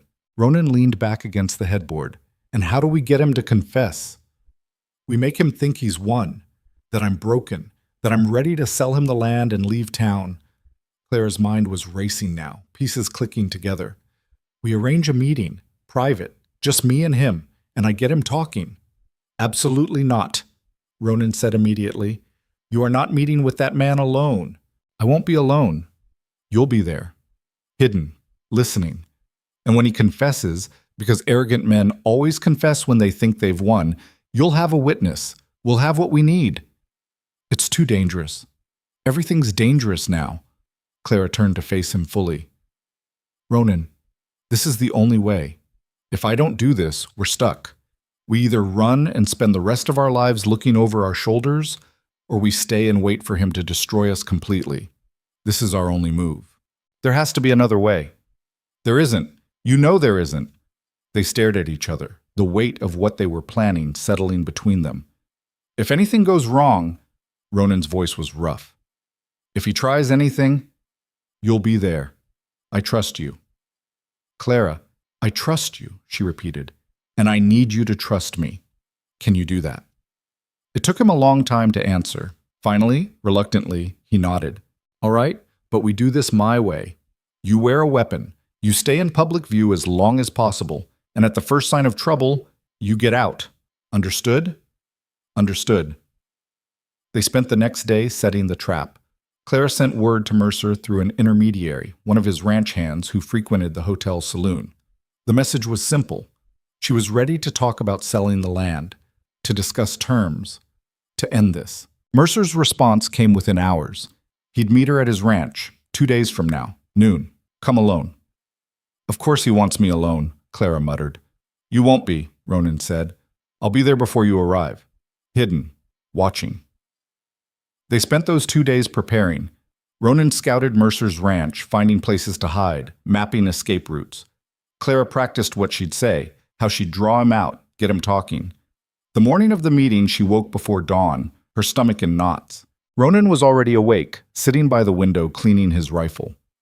You don't have to do this, he said without turning. Yes, I do. We could still run, right now. Just leave. Clara crossed to him, placed her hand on his shoulder. If we run now, we'll always be running. I can't live like that. He covered her hand with his. I know. They rode out separately. Ronan first, taking the back trails. Clara an hour later, visible to anyone who might be watching, following the main road to Mercer's ranch. The property sprawled across a valley, hundreds of acres of grazing land surrounded by pine-covered hills. The main house was an ostentatious structure, too large for one man, built to impress rather than comfort. Clara rode up to the front entrance, her heart hammering. A ranch hand took her horse. Another led her inside.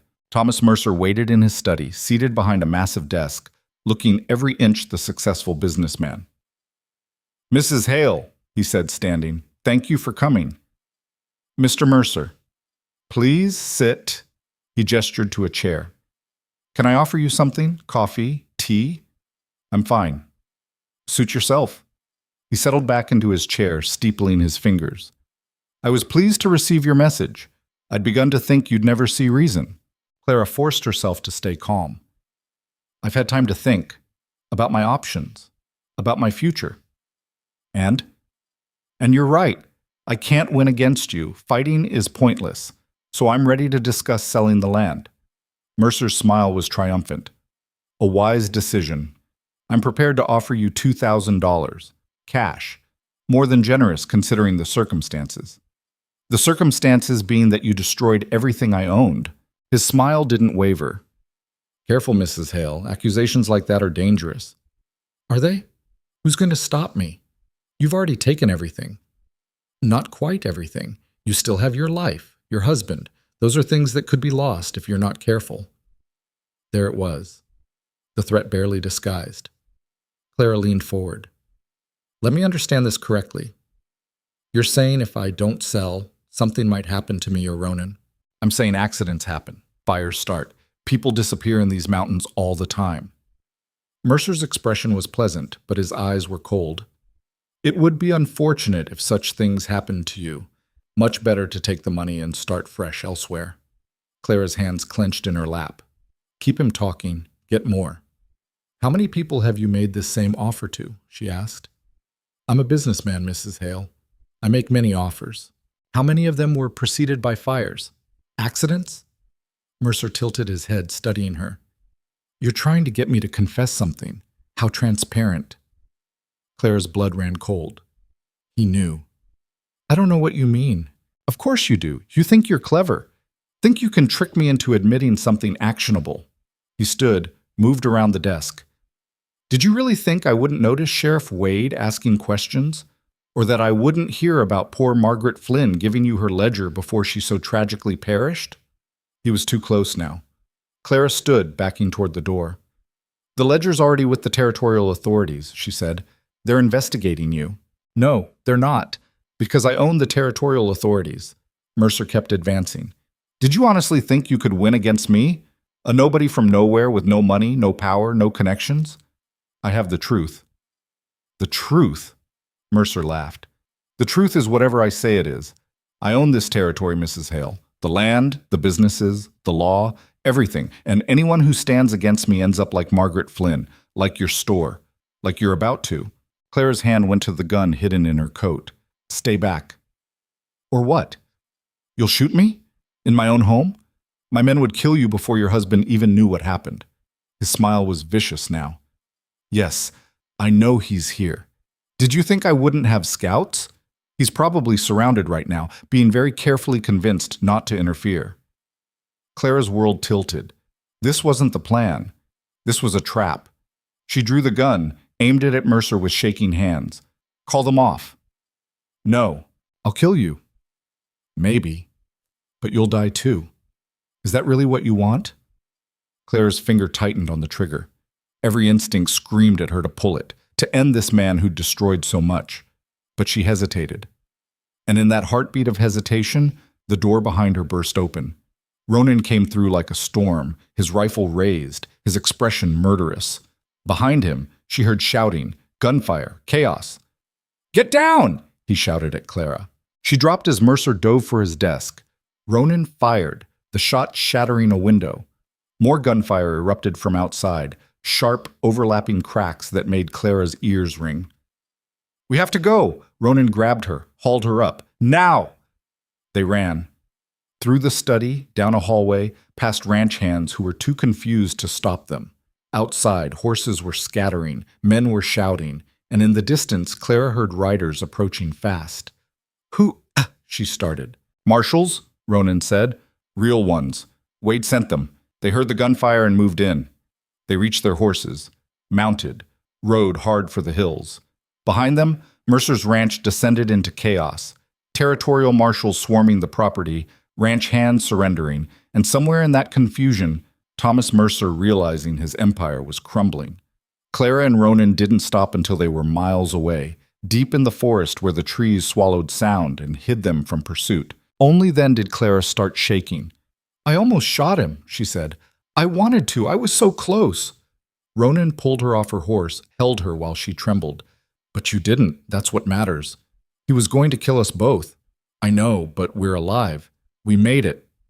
Clara pulled back to look at him. "The marshals? They have him? They were moving in when I left. Wade timed it perfectly. Used our meeting as probable cause for a raid." Ronan's smile was grim. Between the ledger, the raid, and whatever they find on that property, Mercer's finished. Clara wanted to feel victorious. Instead, she just felt tired. They made camp that night in a small clearing, building a fire for warmth more than light. Clara sat close to the flames, staring into them, thinking about everything that had led here. "What happens now?" she asked. "We wait. See if the charges stick. See if Mercer actually pays for what he's done. And if he doesn't?" Ronan was quiet for a moment. "Then we tried. That's more than most people can say." Clara knew he was right, but it didn't feel like enough. They spent 3 days in the wilderness, waiting for word. On the 4th day, Sheriff Wade found them. He looked exhausted but satisfied. "It's over. Mercer's been arrested. The territorial authorities found enough evidence at his ranch to charge him with arson, fraud, extortion, and conspiracy to commit murder. He's going to prison, Clara, for a long time." Clara's legs gave out. She sat down hard on a fallen log, unable to process it. "It's really over?" she whispered. "It's really over." Ronan's hand found hers squeezed tight. They returned to Red Hollow the next day. The town was buzzing with news. Mercer's arrest had sent shockwaves through the territory. Properties he'd seized were being returned. People he'd threatened were coming forward with their own stories. And Clara Whitlock Hale, the woman everyone had mocked and dismissed, had been the one to bring him down. The attention was overwhelming. People who'd ignored her for years suddenly wanted to talk, to apologize, to offer support. Clara accepted it with numb politeness, too exhausted to feel anything but relief. That night, lying in bed beside Ronan in their hotel room, Clara finally allowed herself to cry. Not from grief this time, from release. "We did it," she said through tears. "We actually did it." Ronan held her close. "You did it. This was your fight, Clara. You never gave up." "I couldn't have done it without you." "We did it together." They lay in the darkness, holding each other, and for the first time in months, Clara felt something like peace. The war was over. Now they had to figure out how to live in the aftermath. The weeks following Mercer's arrest felt surreal, like waking from a nightmare only to find the world had shifted in your absence. Clara stood on the charred foundation of what had been the general store, watching workers clear away the last of the debris. The territorial government had seized Mercer's assets, and part of the settlement included funds to rebuild properties he'd destroyed. It wasn't charity, it was restitution. But it still felt strange accepting it. "You could build it exactly as it was," Ronan said beside her. "Same layout, same structure. Clara shook her head. No. That version of the store belonged to a different person. Someone who was just surviving. I don't want to be her anymore. So what do you want? She was quiet for a long moment, thinking. Something new. Something mine. Not my parents' legacy or my mother's dream. Mine. Ronan smiled. All right then. What does that look like? Clara closed her eyes, let herself imagine it. A store, yes, but different. Bigger. With proper shelving and good light and space for community. A place where people could gather, not just buy supplies. Maybe a small lending library in the corner. Maybe a bulletin board for job postings and news. A real heart of the town instead of just a transaction point. It looks like hope, she said finally. It looks like believing things can be better. They spent the next month planning. Clara drew sketches, made lists, consulted with the carpenter who'd agreed to take on the project. Ronan worked alongside the builders, his mountain-trained strength invaluable for heavy lifting and framing. The town watched the reconstruction with mixed feelings. Some people were genuinely happy for Clara, grateful that Mercer's tyranny had ended. Others were resentful, angry that she'd disrupted their comfortable complicity, angry that her survival made their cowardice visible. Mrs. Garrett fell into the latter category. She cornered Clara at the post office one afternoon, her expression pinched. I suppose you're quite pleased with yourself. Clara turned slowly. Excuse me? Destroying Mr. Mercer, ruining a pillar of the community over some petty grievance. Petty grievance? Clara's voice was dangerously quiet. He burned down my store. He killed Margaret Flynn. He terrorized this entire town. So you say. But Mr. Mercer always treated me with perfect courtesy. Of course he did. You never opposed him. You never questioned him. You were useful. Clara stepped closer. But that's the thing about men like Mercer, Mrs. Garrett. Your usefulness has an expiration date. Eventually, everyone becomes disposable.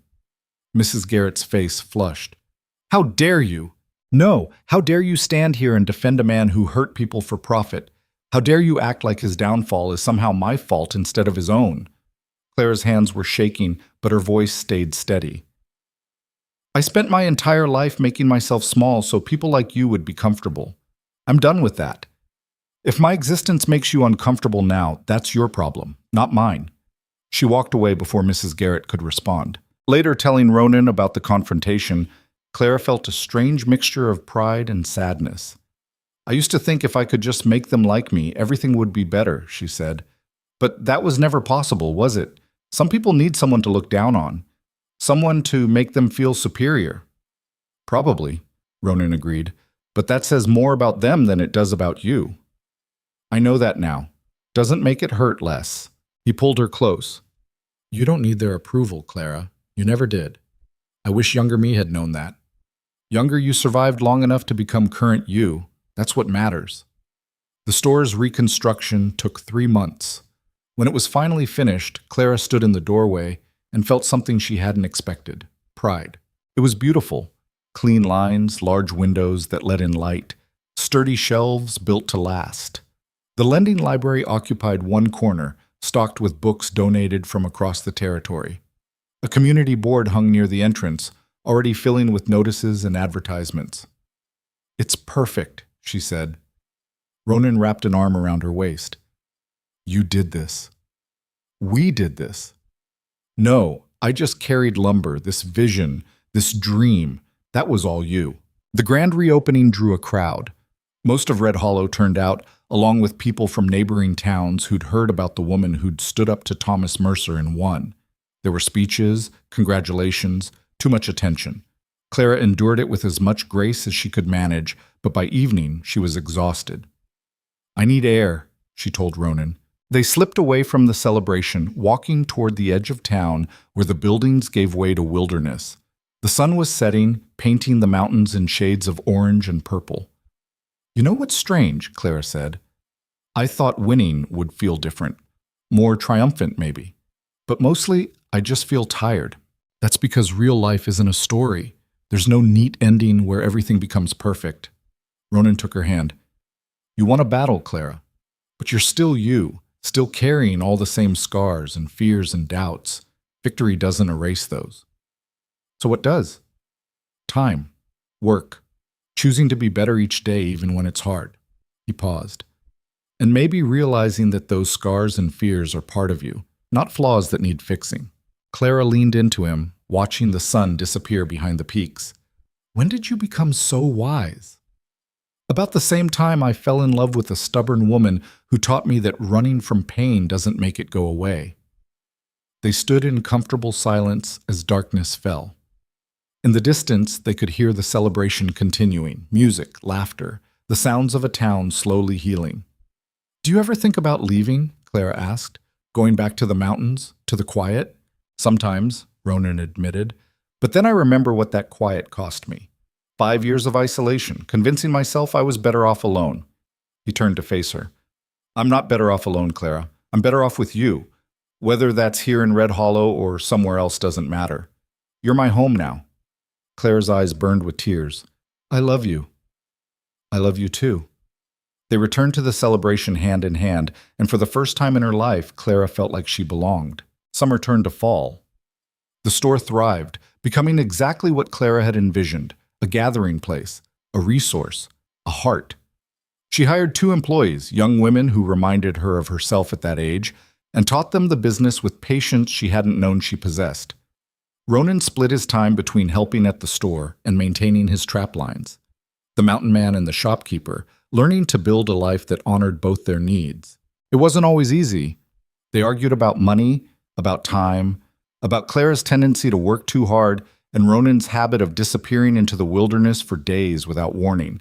But they always came back to each other, always chose to keep trying. In October, Clara realized she was pregnant. She stared at the signs for a week before telling Ronan, terrified and exhilarated in equal measure. When she finally worked up the courage, she did it badly, blurting it out over breakfast, watching his face for reaction. He went very still. Are you sure? Pretty sure, yes. How do you feel about it? Clara set down her coffee cup with shaking hands. Scared, excited, terrified I'll be a terrible mother, hopeful that maybe I won't be. She looked at him. How do you feel? Ronan's expression was complicated. Grief and joy tangled together. I lost a child once. The thought of trying again. He trailed off, swallowed hard. But I also spent 5 years wishing I'd died with them. And now I have a reason to live. Have you, and the possibility of a future I thought I'd never get. He reached across the table, took her hand. I'm scared too, Clara. But I want this. If you want this, then I want this. I want this, Clara said. I think I want this very much. They sat together in the early morning light, holding hands, contemplating the enormity of creating a life when they were both still figuring out how to live their own. The pregnancy was hard. Clara was sick for weeks, exhausted beyond measure, her body transforming in ways that felt foreign and frightening. Ronan hovered, worried and helpless, trying to help in ways that sometimes made things worse. I'm not made of glass, Clara snapped one afternoon when he tried to stop her from lifting a box of canned goods. I know, but you're carrying our child. Let me help. You are helping by not treating me like an invalid. They glared at each other. Then Ronan's mouth quirked. We're really bad at this. Despite herself, Clara laughed. Terrible. Absolutely terrible. Think we'll be better at parenting? I have no idea, but at least we'll fail together. Word of Clara's pregnancy spread through Red Hollow with the usual speed of small-town gossip. The reactions were mixed. Some people were genuinely happy for her. Others whispered that it was too soon, that she and Ronan barely knew each other, that bringing a child into such uncertainty was irresponsible. Clara learned to ignore them, or tried to. One person's opinion mattered, though, Sheriff Wade's. He stopped by the store one afternoon, ostensibly to buy tobacco, but Clara could tell he had something on his mind. Heard you're expecting, he said. Congratulations. Thank you. Wade shifted his weight. Listen, I wanted to say something about what you did with Mercer, about the investigation. Clara's stomach tightened. What about it? You risked everything, could have gotten yourself killed, and I let you do it because I needed your help. He looked down at his hands. That was wrong. You were a civilian, and I put you in danger. I've been carrying that guilt ever since. You didn't put me anywhere, Clara said. I made my own choices. You did. But I should have protected you better, should have found another way. He looked up. I'm glad it worked out. Glad you're safe and building a life.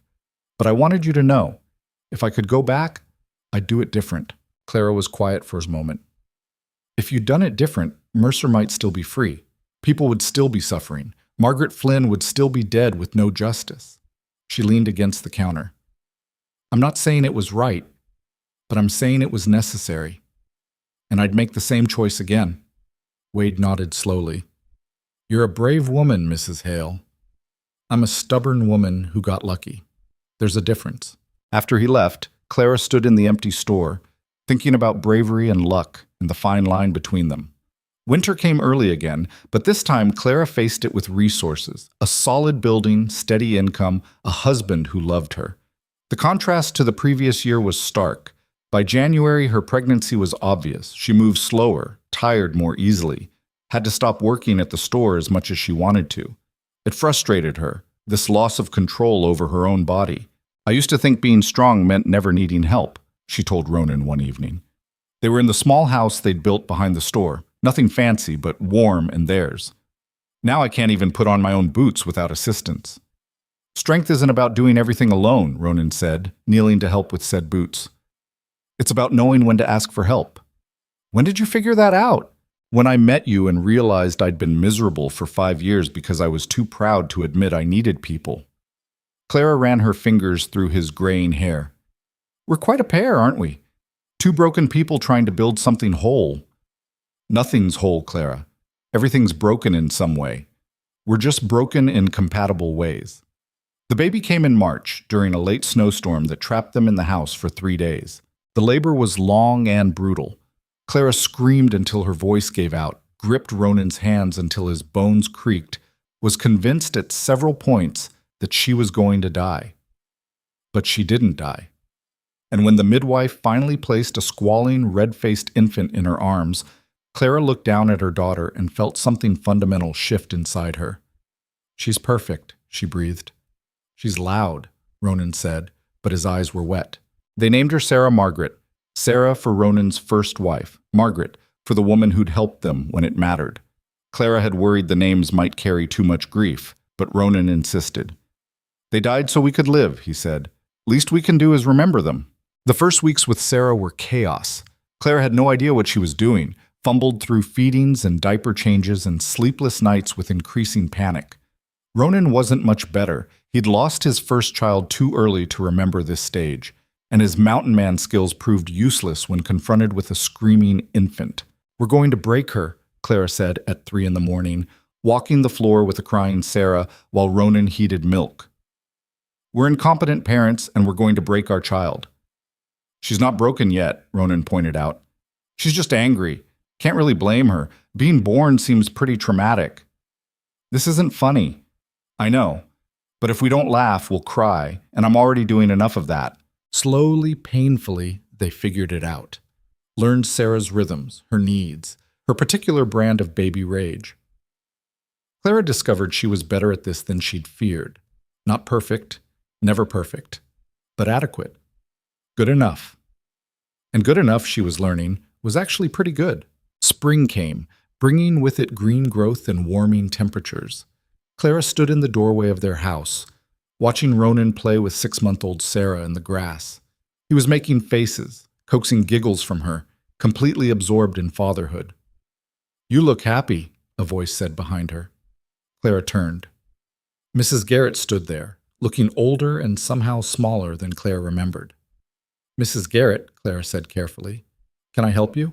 I wanted to apologize. The words came out stiff, like they hurt. For how I treated you. For the things I said after Mr. Mercer was arrested. You were right. I was comfortable with his corruption because it didn't affect me. That was wrong. Clara studied her for a long moment. Why now? Because I'm dying. Mrs. Garrett said it plainly, without self-pity. Cancer. The doctor says I have maybe 6 months, and I realized I don't want to die carrying this guilt. She looked past Clara to where Ronan was now blowing raspberries on Sarah's stomach, making her shriek with laughter. You built something good here, Clara. Against all odds, despite everything. You deserve better than my resentment. Clara felt a complicated tangle of emotions, anger at the years of cruelty, sympathy for the dying woman, relief that at least one person had found the courage to acknowledge the harm they'd caused. "I accept your apology," she said finally. "But I can't say I forgive you. Not yet. Maybe not ever. What you and the others did, the way you made me feel, that doesn't just disappear because you're dying." Mrs. Garrett nodded. "I understand. I just wanted you to know I'm sorry." She left. Clara watched her go, feeling something she hadn't expected. Pity. That night, holding Sarah while Ronan prepared dinner, Clara thought about forgiveness and grudges and the weight of carrying anger. "Do you think I should have forgiven her?" she asked. Ronan glanced over. "Do you want to?" "I don't know. Part of me thinks holding on to anger just hurts me, but another part thinks she doesn't deserve forgiveness just because she's dying. Both those things can be true." Ronan stirred the pot on the stove. "Forgiveness isn't something you owe anyone, Clara. It's something you give if and when you're ready. Maybe you'll get there, maybe you won't. Either way is fine." Clara kissed Sarah's downy head, breathing in the sweet baby smell of her. "I spent so long wanting their approval, their acceptance, and now I have it, at least from some of them, and I realize I don't need it anymore. That's strange. That's growth. It doesn't feel like growth. It feels like becoming a completely different person. Maybe it's both." Summer brought visitors, territorial officials checking on the town's recovery, journalists wanting to write about the woman who'd brought down Thomas Mercer, curiosity seekers hoping for drama. Clara hated the attention but endured it. She gave interviews when pressed, always deflecting credit to Sheriff Wade and the marshals, never mentioning her own role more than necessary. "Why do you do that?" Ronan asked after one particularly frustrating interview. "You're the one who risked everything. Take credit for it." "Because I don't want to be defined by one act of defiance," Clara said. "I'm not Clara Whitlock, hero of Red Hollow. I'm just Clara, a woman running a store, raising a daughter, trying to build a decent life. That's enough." But it wasn't just about modesty. Deep down, Clara knew that if people made her a hero, they could just as easily tear her down when she inevitably failed to live up to that image. Better to stay human, flawed, real. In August, word came that Thomas Mercer had died in territorial prison. Heart failure, the report said. He was 53. Clara felt nothing when she heard the news. No triumph, no relief, no satisfaction, just a vague sense that a chapter had closed. "Should I feel something?" she asked Ronan that night. "Do you want to?" "I don't know. He destroyed my life, nearly killed us both, and now he's just gone. It feels anticlimactic." Ronan was quiet, then said, "Maybe that's the point. Revenge fantasies make it seem like the villain's downfall will heal everything, but real life isn't like that. He's dead, but you still have the memories, still have the scars. His death doesn't change what happened. So what does change it? Time. Living well. Building something he couldn't destroy." Ronan gestured around their small, comfortable home. "This, us, Sarah, that's what changes it." Clara thought about that, about the life they'd built from ashes and stubbornness and love, about the fact that she woke up most mornings now without fear, without that grinding anxiety that had defined her existence for so long. "I think I'm happy," she said, almost surprised. "Not perfectly happy, not without problems, but actually genuinely happy." Ronan smiled. "Good. You deserve it. So do you." "I know. Took me long enough to figure that out." They sat together in the lamplight, Sarah sleeping between them, and Clara marveled at how far they'd come. Fall arrived with its usual brilliance, the mountains erupting in gold and red. On Sarah's first birthday, they had a small celebration, just Clara, Ronan, Sheriff Wade, and a few others who'd become genuine friends. Watching Sarah smash her face into a cake Clara had baked, laughing as frosting went everywhere, Clara felt a wave of gratitude so intense it was almost painful. "Thank you," she said to Ronan later, after everyone had left and Sarah was asleep. "For what? For seeing me. For staying. For choosing this life even when it was hard." Ronan pulled her close. "You saved me too, you know. I was dead in everything but body when I walked into your store. You gave me a reason to live again. We saved each other."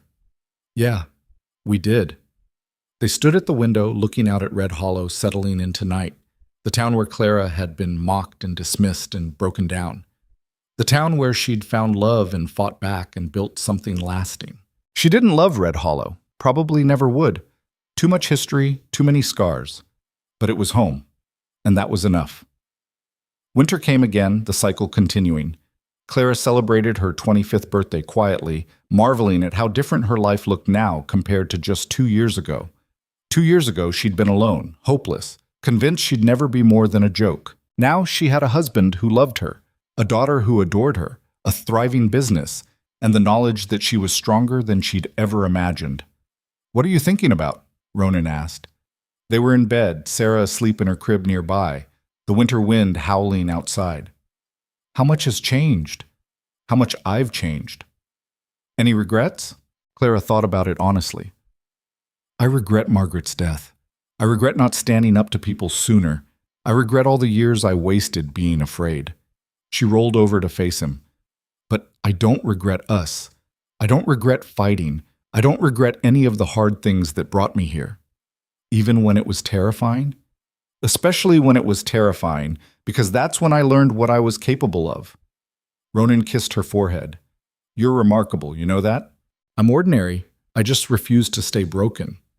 That's what makes you remarkable." In the years that followed, Clara's life settled into a rhythm that felt almost normal. The store continued to thrive. Sarah grew from baby to toddler to a wild-haired little girl who loved the mountains as much as her father and had her mother's stubborn streak. They had another child, a son they named James, after Clara's father. Red Hollow changed too. New people moved in, drawn by the availability of property and the town's growing reputation for fair dealing. Some of the old guard left, unable to adapt to a world where Thomas Mercer's way of doing things was no longer acceptable. Mrs. Garrett died, as predicted. Clara attended the funeral, standing in the back, still not sure if she'd forgiven the woman, but recognizing that her death marked the end of an era. The wounds the town had inflicted on Clara never fully healed. There were still moments, usually late at night, usually when she was tired, when the old voices would whisper in her head, the insults, the mockery, the casual cruelty. But they were quieter now, and Clara had learned to talk back. On what would have been her 30th birthday, Clara stood on the porch of her home, watching the sunset paint the mountains in impossible colors. Ronan was inside, helping the children with dinner. She could hear their laughter through the open window. She thought about the girl she'd been, small, scared, convinced she was unlovable. She thought about the woman she'd become, still scared sometimes, still flawed but no longer small. The journey between those two versions of herself had been brutal. It had cost her everything she'd owned and nearly cost her life. But it had also given her everything that mattered. Clara Whitlock Hale had learned the hardest lesson of all, that she didn't need to change to be loved. She just needed to be seen by the right person. And in being seen, in being loved, she'd found the courage to see and love herself. It wasn't a fairy tale. There was no perfect ending, no moment where all the pain was erased and everything became easy. But it was real. And in the end, Clara decided, real was better than perfect. Real meant you survived. Real meant you built something lasting from broken pieces. Real meant you looked at your scars and saw proof of strength instead of shame. As the sun disappeared behind the mountains and the first stars appeared, Clara smiled. She'd fought for this life, earned every moment of peace, every laugh, every small joy. And she'd keep fighting, keep earning, for as long as she had breath, because that's what survivors did. They survived. And then, when they were ready, they lived.